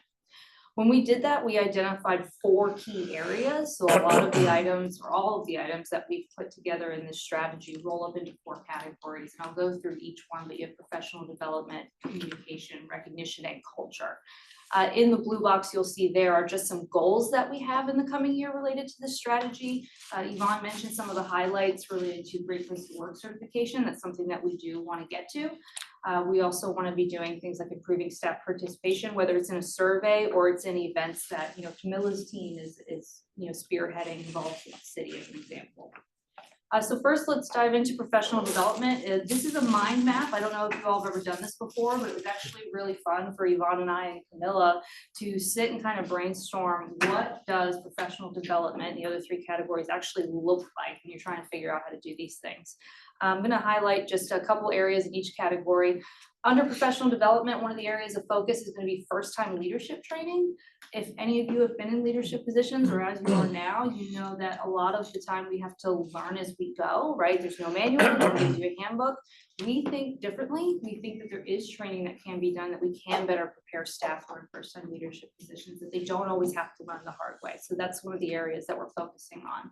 The other one is career progression and career pathing. We know that that's a core element, that people want professional growth. And it's not necessarily just to keep them here, right? We should be proud of the employees that we do develop, and if they grow up and out, right, that's something that we should recognize, and that's good for us as well.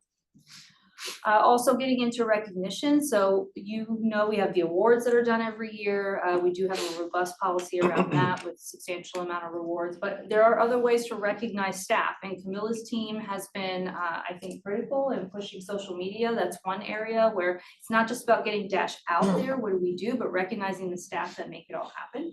And the other thing that we've revamped in recent months under Brent's leadership is related to graduation, right, with operators. That's where we're starting. That would spread to other areas, but we now on a monthly basis are committed to recognizing operators that graduate and that accomplishment, because as you know, that's a tough job.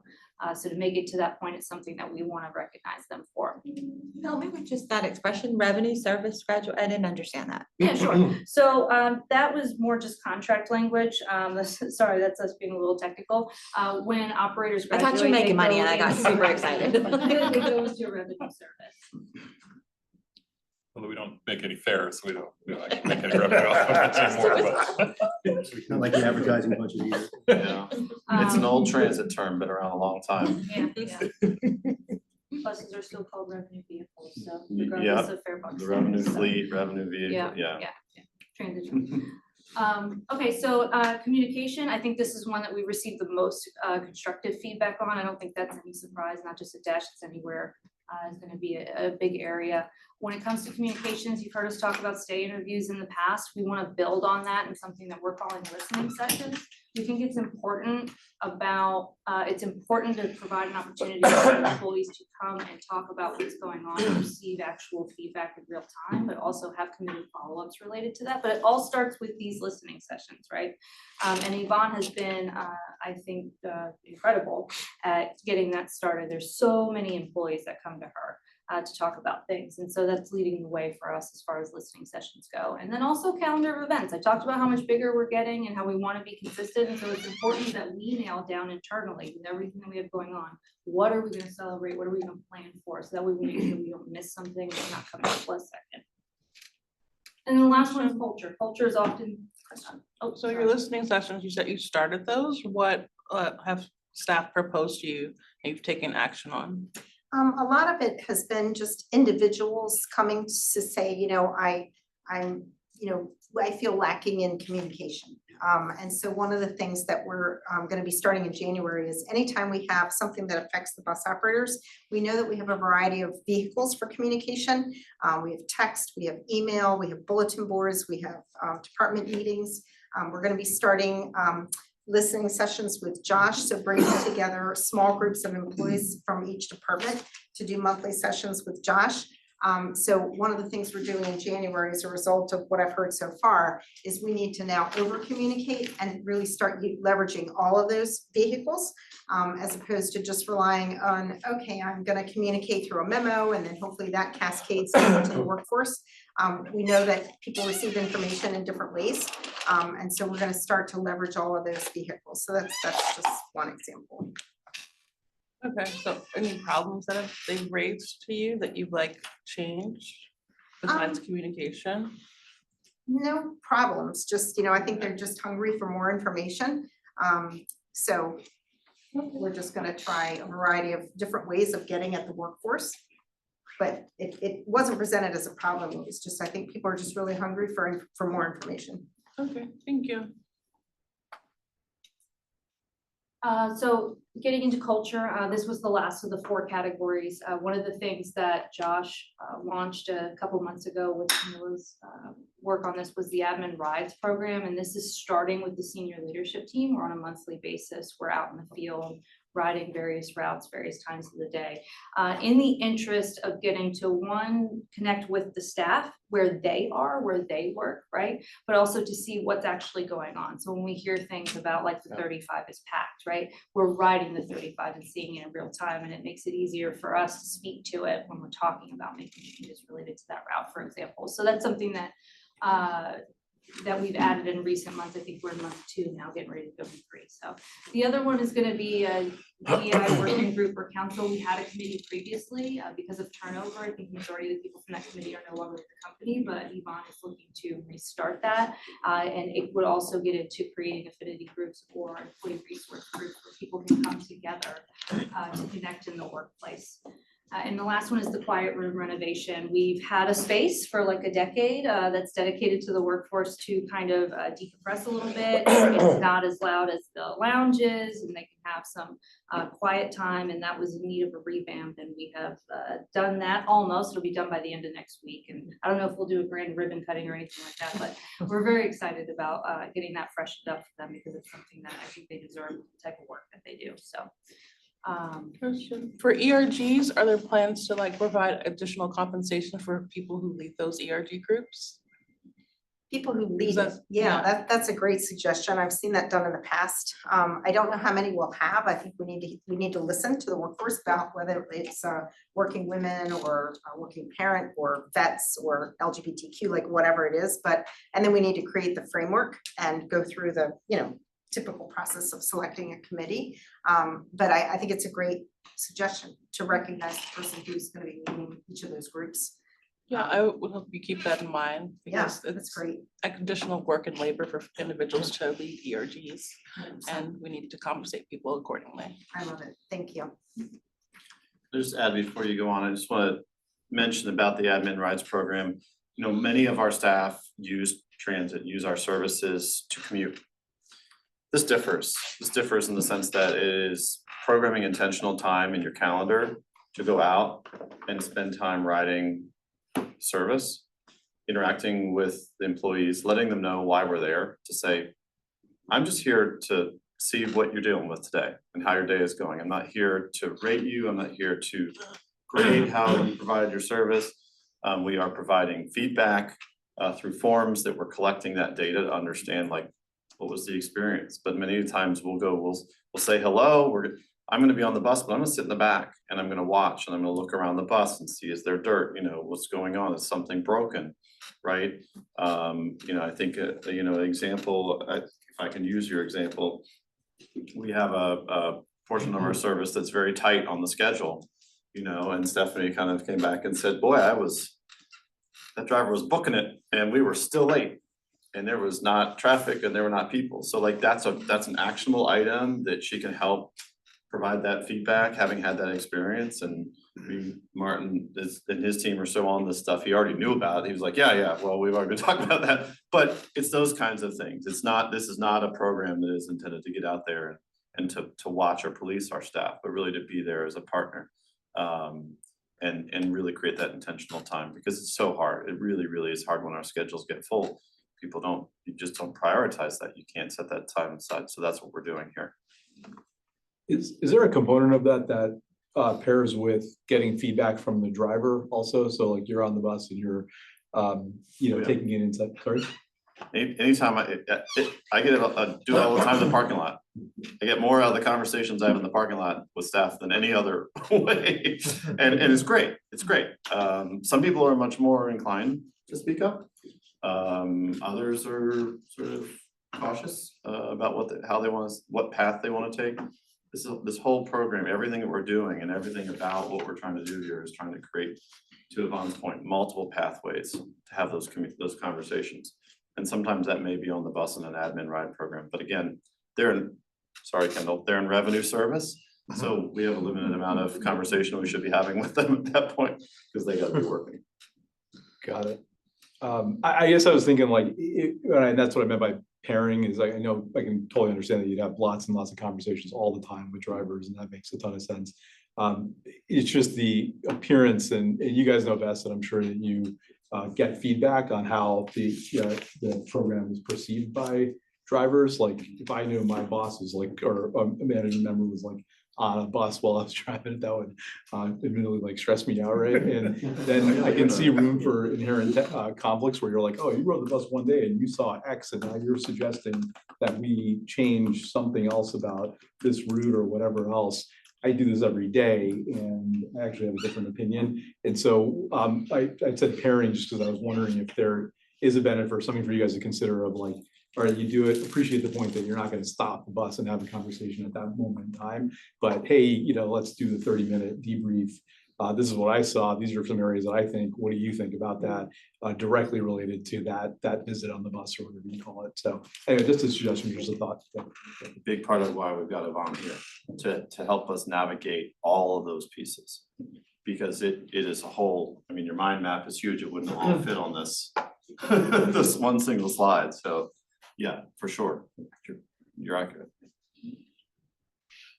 Okay, so as you've seen, the mind map is huge. I just wanted to highlight a couple areas in each category, but as Yvonne has been talking about, in order to reach the workforce consistently, it takes a ton of different ways to do it. So people have multiple opportunities to engage in the work. Turn it over to Yvonne to. Yeah, just 2025, looking at the calendar year, I know we're on a fiscal year, but looking at the calendar year 2025, we're going to continue to do everything that's talent focused, really making sure that we be really intentional about finding talent. So expanding all of our pipelines, I mentioned diversity earlier, making sure that we focus on growth and development opportunities, because we know that's a huge impact to engagement and retention. The engagement strategy that Stephanie just walked through, we believe that all of this is going to have an impact on retention, and in future meetings, we can bring more metrics around that dashboard to include things like turnover and those kinds of things. So just really being talent focused next year. So when you look at retention, do you all, and I'm just thinking this because we were talking about money earlier, do you all have like a cost for every time, you have turnover and you're having to hire new folks? I mean, I know there's like overtime costs associated with vacancies, but in terms of having to train new people, like, is there a cost associated with that, that when you show, like, we did all these things, we're retaining staff, we don't have this turnover, and it's actually a cost driver? We definitely can do that. There are metrics that are out there in the world for every industry group. There are metrics for transit. And it's training, it's cost of, just like in maintenance, if we were to hire a C mechanic today, we have to send them over to training because we require them to be CDL certified, right? So they're gone out of maintenance for the first 6 to 8 weeks with us, right? Because they bring their CLP. So all of that, there definitely can be a cost associated with all of those things. And then as we reduce the turnover, obviously has an impact on the total cost. So great point. I mean, because you're doing a lot of great things, I'm going to assume that, the retention will follow. So I think that's a really nice story to be able to tell when we're having these budget conversations, to show everything that you're doing. And had you not done them, or looking at trends over time, how that's helping Dash be more efficient. Great.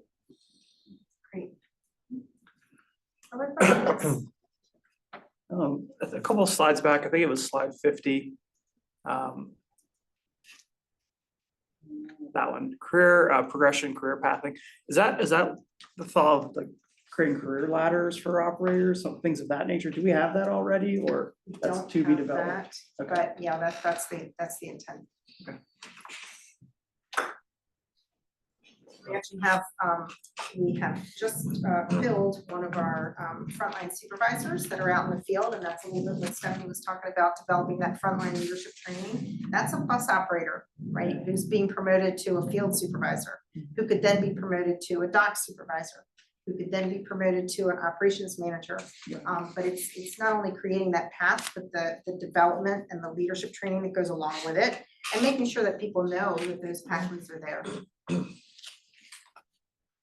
In your inverted pyramid, you had retain at the top. Do we have retention metrics yet? We don't. That's something that'll go on that HR dashboard.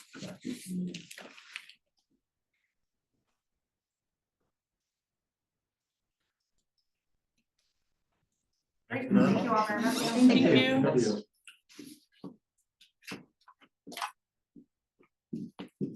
We can, do you want to do the other presentation, Josh, or should we go back to the action items? Well, I think it's important you get through your action items, and there's some discussion around those, and I want to be conscious of time. I will say that it is perfectly fine if the technology presentation is deferred or otherwise discussed in a different format. Okay. All right. So it's your call. Yeah, we'll go to the action items. We'll see how people feel. You decide from that point. All right, so we have the November minutes that were included in the meeting packet. Are there any changes to the minutes as they were submitted? If not, is there a motion to adopt? So moved. Moved by Mass, or second? Second, Harish. All in favor? Aye. Any opposed, any abstentions? Okay. Steve abstains.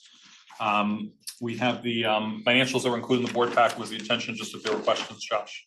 That's right. Okay. Yep. They are through September at this point, and provide, everything is provided in the packet for you. If there are questions, Edward is here available to help answer. Josh, just one question about the temporary staffing. What positions are you filling or augmenting under temporary staffing? And the outside maintenance services are pretty self-explanatory, but which ones are you filling with the temporary staffing to? We tend to deal with that a lot with administrative related positions is where we often see that. Depending on the nature, for example, payroll.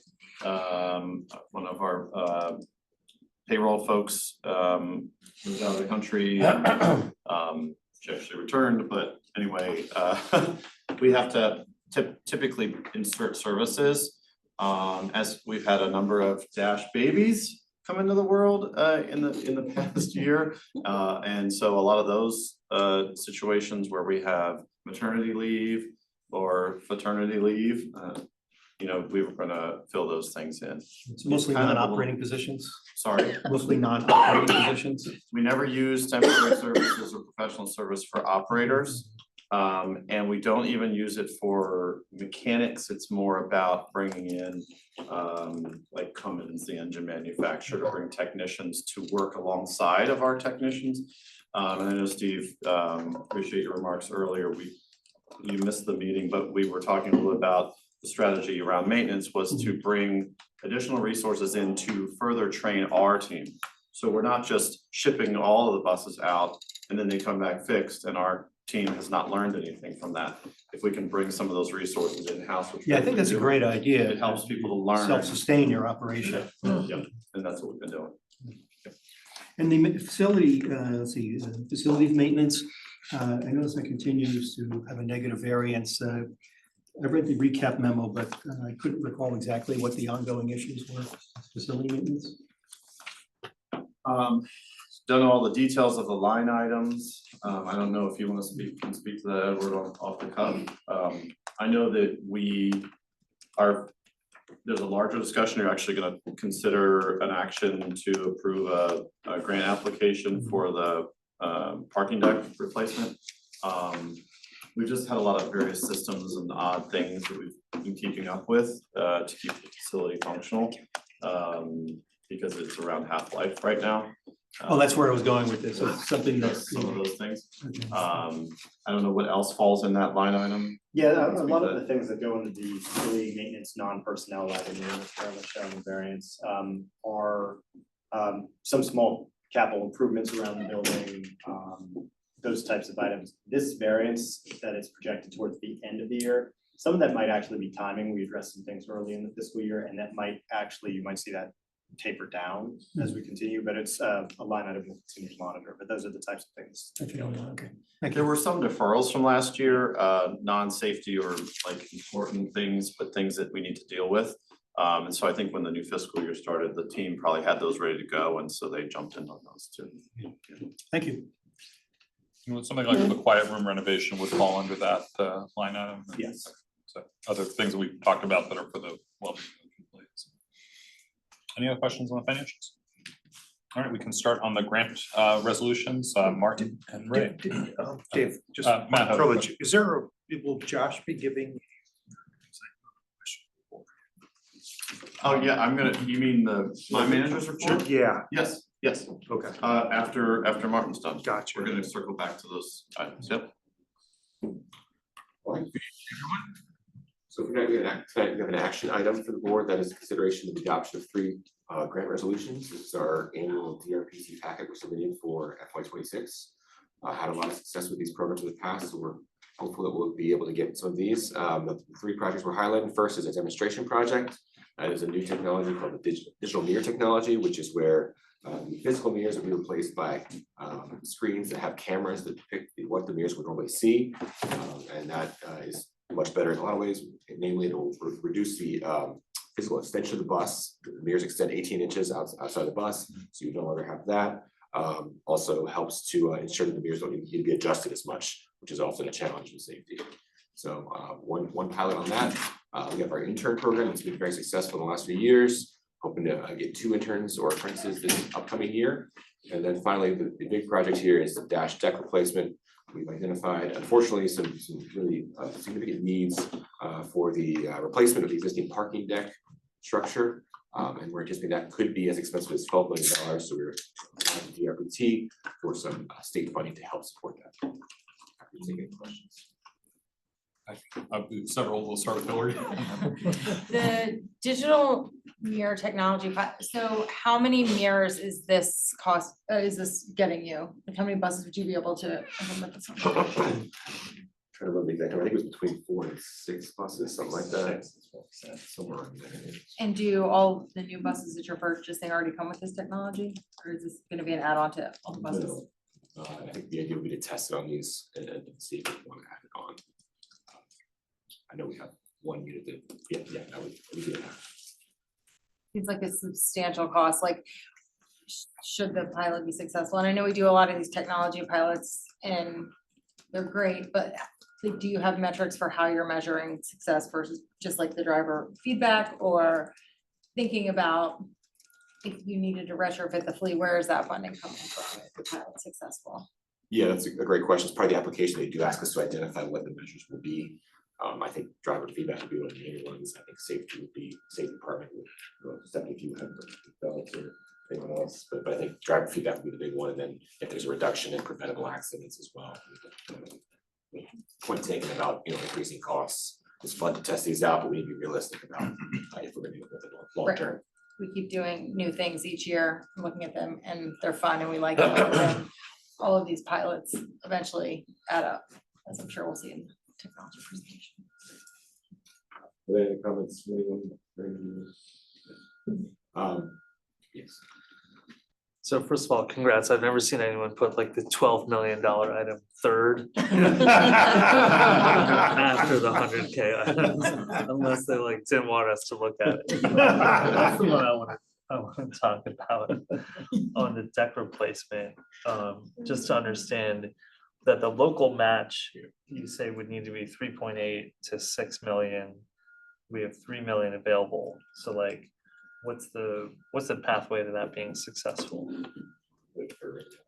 Yeah, so that's a great question. This is a very unique circumstance where it could get very complicated. Right off the bat, we know that the local match funding that we have available is insufficient right off the bat for the total value of this project and also for the total matched by the state.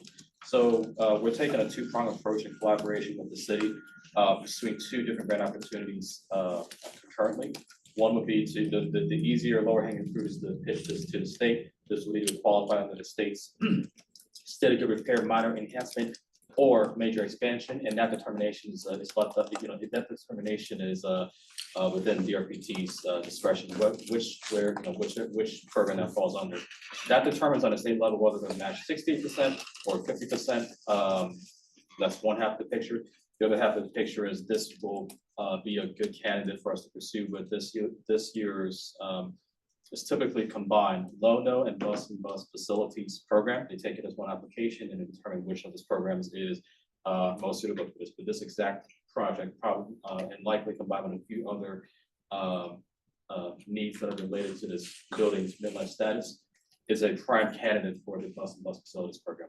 So we're hopeful to get either 50% or 60% funding from the state, using that as a combined local match leverage for the federal program. So it's going to be a combination of either one or both of these programs that will hopefully get us to the $12 million total project cost. But the DRPT grant application, and I know we've been judging these numbers recently, would not be up to, it's likely going to be lower than up to 12 million because it's the highest it would be up to 68% of what our available local funds are. Right. Yeah. The $3 million local match, is there an opportunity cost where if we put that match towards this, we then would not have that match available if we were to pursue other grants that we might be looking to pursue for other resources? Or is this a match that that the city has made available specifically to pursue this particular grant? This is prior year funds specifically for this project, and we would utilize those because it was not enough to actually do the project. So now we're looking at how do we leverage those as a match to one of. This is the upper deck repair project. There's like 2.7 in that, I think, yeah. Yeah. So, good. Glad it's existing money and not fun money you're asking for in the future. So appreciate That it. was a big part of the issue here is that the money that was set aside is not remotely close to addressing the issues. And I mean, we were down in the garage today, there's water pouring down the walls everywhere. And each year this goes by, that deck is gonna decay to a point where we're gonna have catastrophic issues. And so we're really trying to get ahead of that. Try to solve for this, going after all to Ray's point, the complicated ways to find grant money to make it possible to get it done. By any chances FTA like trying to like push out extra money before there's change in administration? Have you like been in conversation with FTA contacts? Not to Go be. ahead, yeah. I was gonna say with, when we apply for the low-no and bus facilities, we certainly reach out to our federal counterparts and senators and congressmen and let them know that this is a priority for the city and hope for some support. Yeah, these come from the Bipartisan Infrastructure Act. So that's another part of the reason for like going early on it. Because, I mean, the money's there, but it's potentially gonna become more challenging. But it all falls under FTA, and we have a really good relationship with FTA. Very, very positive towards us. And actually, the FTA administrator was here on site, and I took her through, and she took pictures of the garage and texted me a week later, hey, here's an idea, hey, here's an idea, Josh, you know, here's. Well, she doesn't make the decisions, unfortunately, on that side, but it can go a long way. It's got the insight to say, oh yeah, this is definitely a bus and bus facilities issue. And you have very clear issues going on that really need to be addressed. Thank you. Yep. Mark, I apologize if I missed this one. Hillary was asking about it. How many buses do we think we'd be outfitting with the mirror technology with that grant? Or do we not know? I think we do between 4 and 6. 4 and 6. Yeah, Thank you. I don't know the exact per unit cost. I think it was.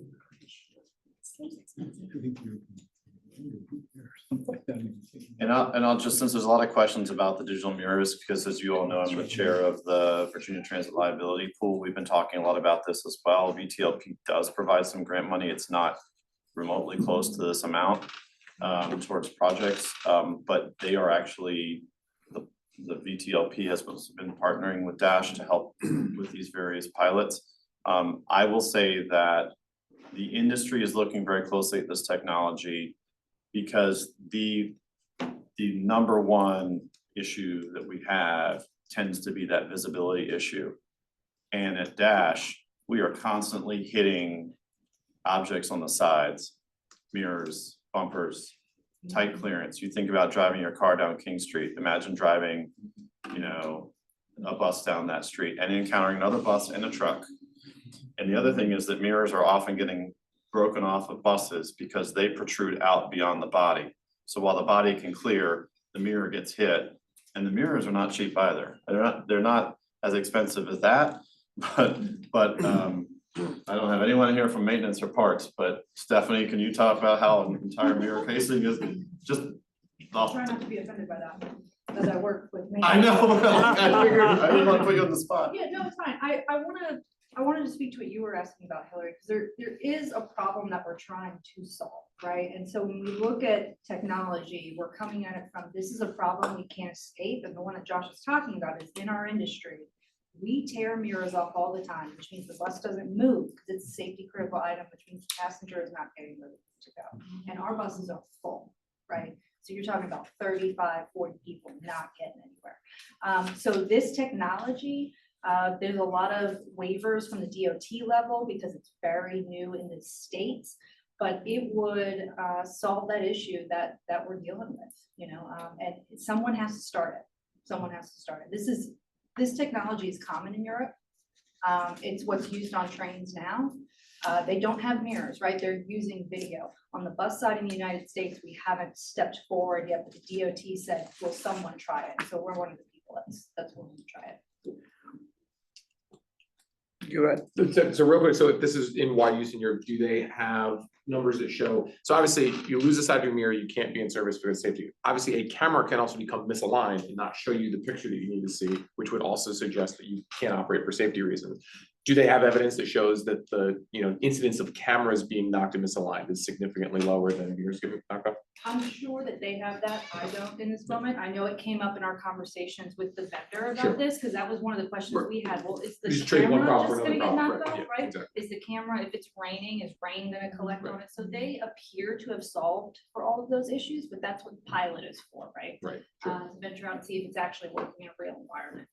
It is used extensively in light rail equipment, and to my knowledge, they're not reporting those types of issues. I think initially there were some of those diffused imagery, but I think that's pretty much worked through those, but it's standard equipment on LRTs. Yeah, I think that's great information. What would be helpful is when we're trying to defend some of these grants, when we're going to council, to have those, just a little bit of quantitative information on if a mirror goes down, this is the cost that of the new mirror, but also out of service time, and just trying to put some numbers to it to show like, if we had this technology, you're actually saving money, even though it costs money to implement. And oh, by the way, if we put this into our budget for future capital investments, we're getting 68% of that back as part of our DRPT funds. So I think there's just a story around it when we look for some of this that we want to be able to use. And just real quick, Edward provided me with an update. It is 6 buses, however, that includes installation, training, some contingency, and possibly maybe even some first year costs. So, you know, we could get higher than 6 potentially, but 6 is the number we decided. This is the product that's already on transit contract. Martin, do you know, does this technology record images? Do you know?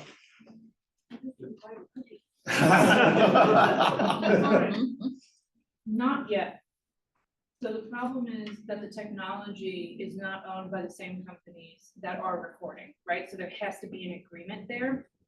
Technology isn't advanced enough or accepted enough yet for those conversations to be finalized. They're talking about it, but like Apollo, for example, hasn't committed and said yes, we'll integrate. So, but that's a high level of our question. Are you putting these on buses that are in production now, or, I mean, because they anticipated this will work over the life of a 12-year life of a vehicle? Are you putting them on midlife vehicles? How are you, what are you gonna test them on, basically? Yeah, we have one bus in particular that we typically use. I've asked to pick a different one because it's outfitted greatly, but we're using one that's relatively new, right? So it's gonna be a retrofit for something that's already in service, but like 2020 or later. Okay. These, you're anticipating these are gonna need updates. This should be technology that will be used over the entire life of that bus. Exactly. We don't want to put it on a bus that we're gonna retire in 2 years. It kind of defeats the purpose, right? So we're looking for equipment that is relatively new to put it on. That's also one of the tests, right? Is what is the lifespan of it? We know what they're gonna tell us it is, but what is it actually? Do we want to take these individually, or can we take them as a group? Yeah. Oh, I'm sorry. I have a tangential question. At a future meeting, if it can be put together in a digestible or engaging way, could we get an understanding of like some part of what we're buying is a chassis, an engine, and a steering wheel, and then there are things we decide that is a dash bus. Could we get an understanding of that? To like, you know, to Hillary's point, just doing some rough math, like, you know, given replacement year, this is an extra $250,000 if we do this. I understand it's a pilot, but like, there are other decisions we are either have made or are gonna make like that. I would love to understand that. Maybe I have both my hats on at the moment, but that would be something I'd be curious about if it's possible. If it's not, that's fine. Maybe you want to respond? I'm sorry, I missed the first half of that question. Just that understanding like a bus costs X, right? Just for the basic, the wheels and the steering wheel. Yep. And then we make some decisions about how we outfit the bus. This is an example, a decision we might make in the future. Just understanding kind of like what's the base bus and then what are the decisions we've made as an organization would be interesting. Yeah, sure thing. I think that data is actually more readily available than one may think. Great. We typically have more often than not a state contract or state schedule.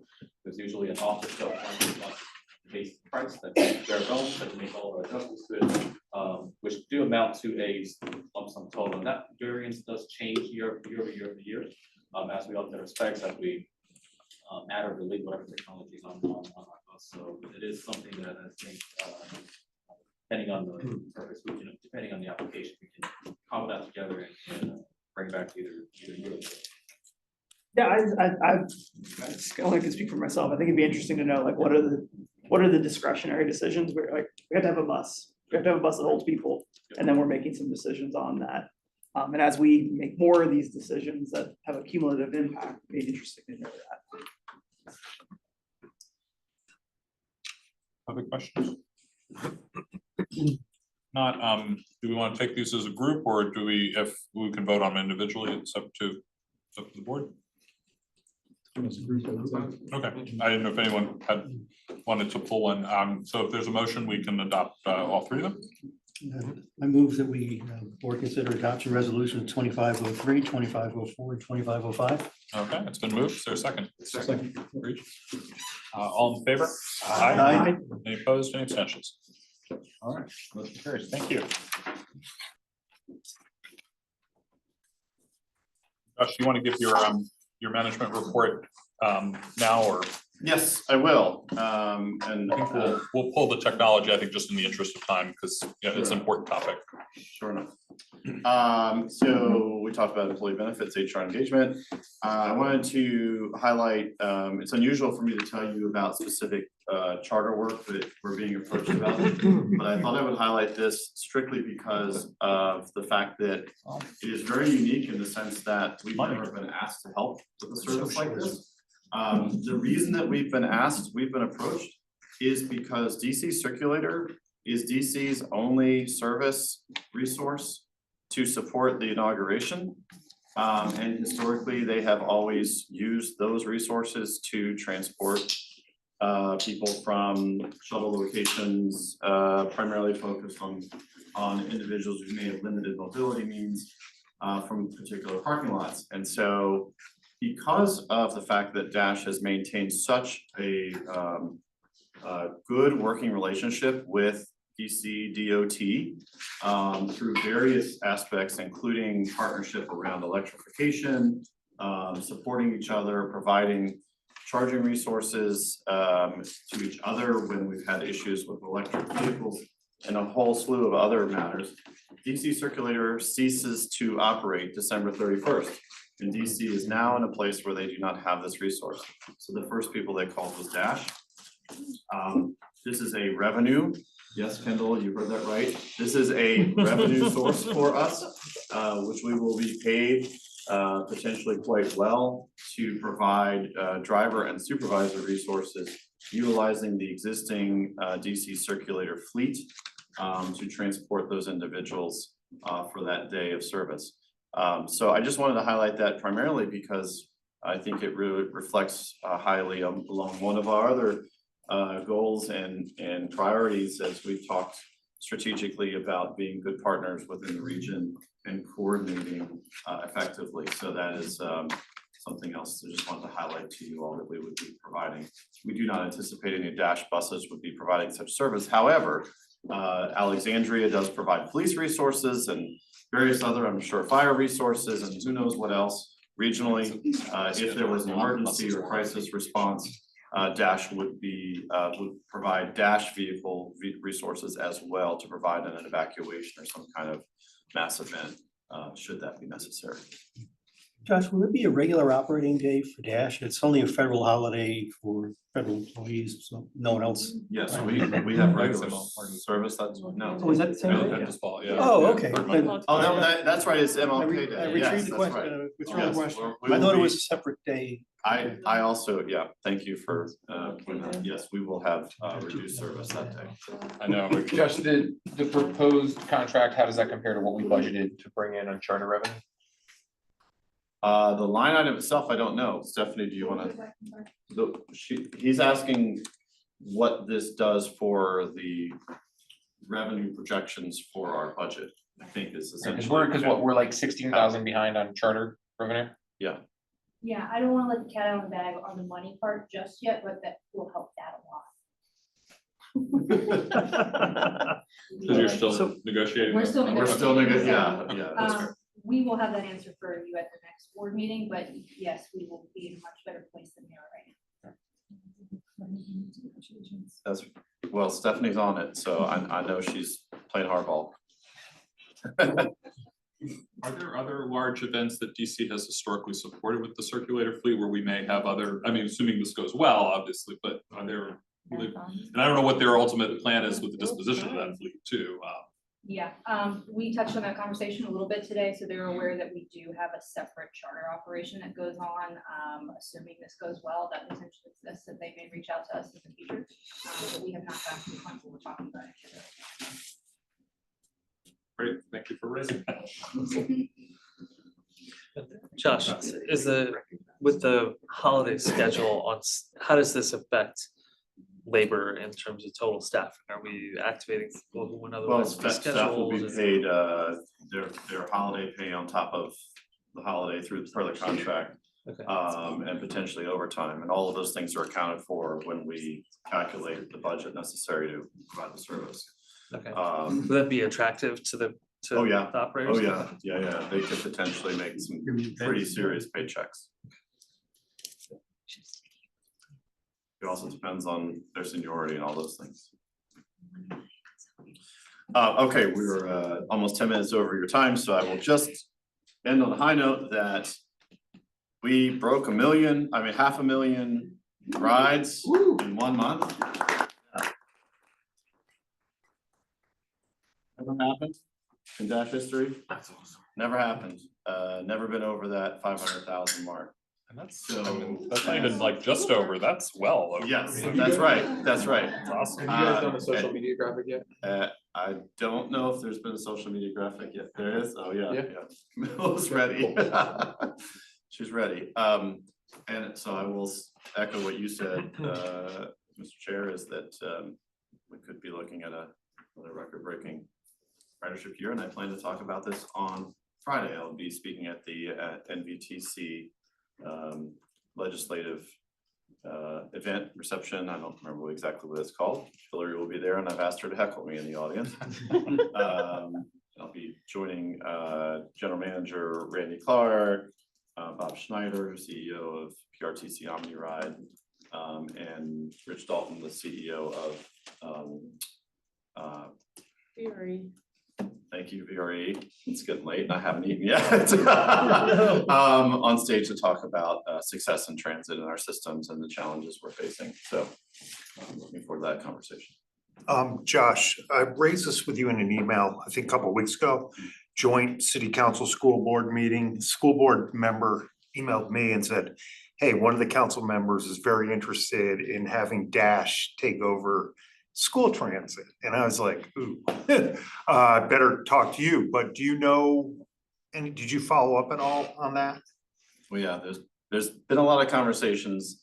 I think to be candid, there are a lot of opportunities to work together to find ways to reduce the pressure that ACPS has to move students and the money that it's costing for them to run duplicative services to what we do.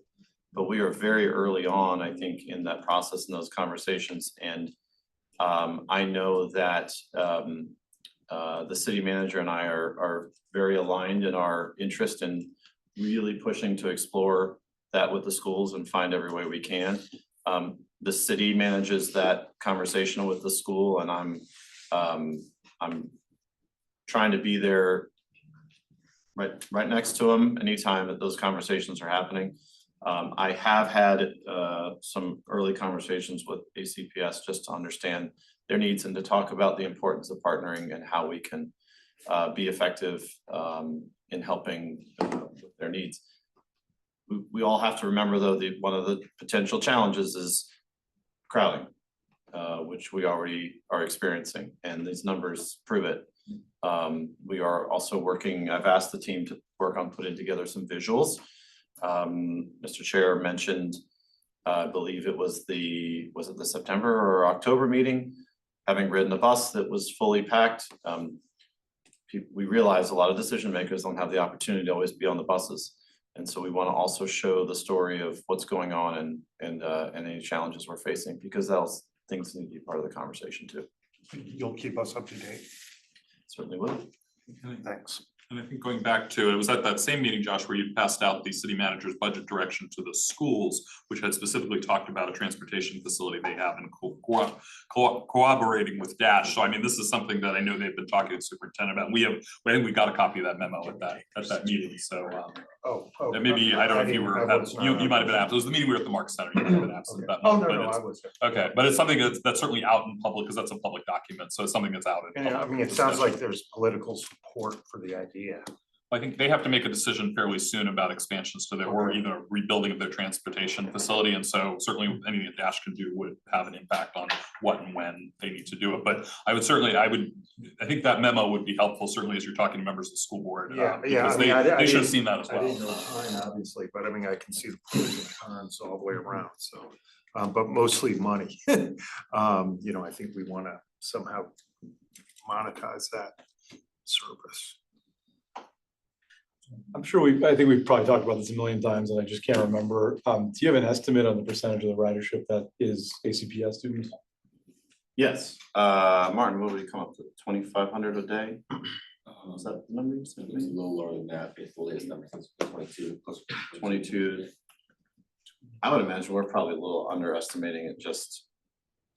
Yeah, we don't have a great way to We don't have a good calculate way, it, just yeah. based on basically teacher work days, like how much we go down those days. Okay.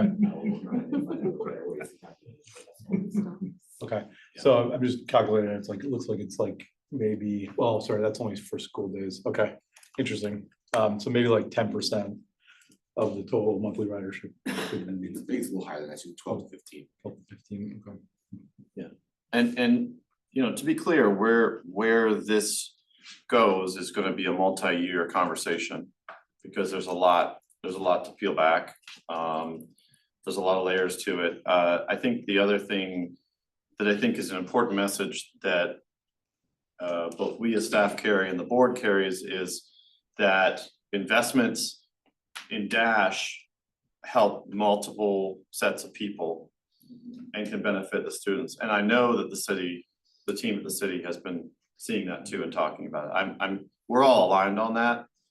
The question is how that conversation is navigated in the public environment with ACPS, with the parents, with all of the different players that could come into play. But there would have to be investments in expansion of Dash services in order to pick up these students in the way that ACPS is currently transporting them. But it would potentially cost a lot less and you would have much higher benefits to more people in the community than you do with a yellow school bus that drives for a couple of hours, parks and sits all day, and then drives for a couple of hours and sits. And then Art has to deal with CIP stuff related to that. So there's a lot of opportunity, I think. We just got to figure out how we approach it. Yeah, I was just gonna ask, so the conversation at the joint city council school board meeting seemed to be more focused on moving kids around, but that, at least from my perspective, that's the most extreme. That's one end of the spectrum of collaboration between Dash and ACPS Transportation Services. Is anything else part of the conversation beyond that? I mean, like, we have a facility, they have a facility, things of that nature. Yeah. Or are we just sort of like, let's figure out the kid moving part and all that comes later. I assume the school board members have a lot of heartburn about that, but if that unravels for whatever reason, it seems like there's opportunities to talk about the more, mundane things there. Yeah, and I think that will be a part of the conversation. It's not been so far. There haven't really been a lot of conversations, at least on the staff level. I will say that historically, we have worked with them to provide resources such as washing the buses, for example. But we're not equipped to support that on an ongoing basis because our bus wash is always busy with our buses. But we have a second drive lane that could equip another bus wash and potentially help. So I think there's little things like that I think long-term we'll be probably looking at. But all that's really been talked about so far has been the issue of moving the students. Or can I ask, do you see, like, Dash has their bus fleet replacement, right? Like, so if you're able to take some of these buses off the road, do you see ACPS, like their fleet plan from a capital standpoint of like when they're retiring buses? Because maybe they don't have to buy new buses, right? But like, how do you even figure out what the cost savings is if the capital piece isn't a part of it? So I mean, their rolling stock is in the capital request. So we have very high level information on that, but to me, I mean, there's opportunities there. I think there's my understanding is there's some level of pursuit of electrification there as well, but it's a bit more patchwork and piecemeal, and I don't know, just seems like a lot of disparate efforts that are all in the same lanes, so to speak. You know, to Josh's example of the bus washing, that's great that we do that. I assume, and that's certainly not a value judgment, I assume that's not a reciprocal relationship, that there are things that they're offering us. And that could be just the resources they have, or the difference of, I mean, I'm not trying to oversimplify that everything, a bus is a bus, but it just seems like there's more overlap than just buses moving kids. That's all. No, I mean, and also, let's say like down to the level of talent pool, right? Like the two talent pools are cannibalizing one another to some extent, whether it's drivers, whether it's maintenance workers. It's all this way. Right. We pay quite. 100%, yeah. So, yeah, that's a great point. I wasn't even thinking of recruitment and retention, but yeah. Yes, and unfortunately, there are some federal grants out there. Thank you for Jesse. I've talked to some others about this too, that are specifically targeted to school buses and school bus fleets, which are so compartmentalized. But I mean, the future could change. We could see different ways of approaching it. So I'm trying to keep all ears and eyes open on all of it.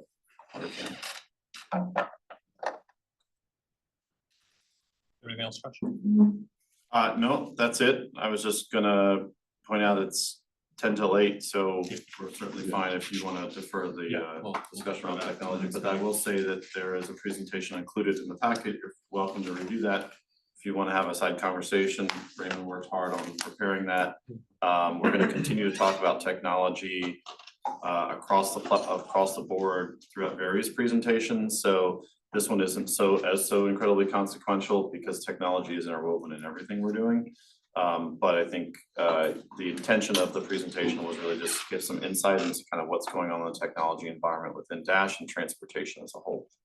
Well, January may be a heavier meeting, just as we've talked about a few things, certainly and budget related as well. So maybe I would like to hear the whole thing. So perhaps we can plan for February. I think, especially given the time your staff put into preparing it, I'd love to certainly bring it back. We're going to be reworking your calendar because we've fallen behind on a couple of presentations. So try to get we can chat about it. But yeah, I definitely do. I think it's important that we hear that presentation in some time. Sure. So. And just a quick question for Josh. I saw it yesterday when the council legislative package was introduced. There was support in there to protect and expand trip funding in support of low and no fare public transit programs. So council is going to be considering that on Saturday. Is that something that we're pushing for? Is it critical for us? Like, how important is that? Like specifically in the context of the coming session? Yeah, we've already used TRIP for the fare piece, so we're not eligible for that again, but we have continued to use TRIP for bus stop amenities and improvements. And Hillary may be able to speak more detail to that since her team has worked hard on that. But yeah, legislatively, the TRIP program, I think, has historically been under subscribed. So there's been an effort on the state level to make sure that lawmakers don't do something with that. Instead, we think there's more need, particularly around the bus amenities and bus stop amenities issue, but I don't know if you want to add to that. I mean, I thought there were some conversations too about looking at the operating side and is there a way to expand some of the operating dollars, or if a transit system has applied and done very well by going fare free, is there some more support that we could get? I thought that was one of the conversations, but certainly more around the amenities and capital improvements as well. Okay. I don't think that the program is at risk, so to say. And I think we need to continue to support it and show its value, and I think we can continue to tap into it in various ways. Well, our next meeting will be January 8th, 2025, 5:30 p.m. We're at City Hall in January. I wish all of you, as I started the meeting, a wonderful holiday season. Thank you for all your contributions. I hope you take some time to reflect on things you've accomplished this year and what you want to do in the next year and come back recharged and ready. With that, I'll entertain a motion to adjourn. So moved. Second. Art, all in favor? Aye. Thank you, David. Thank you, Beth. Thank you, Beth. Meal was wonderful.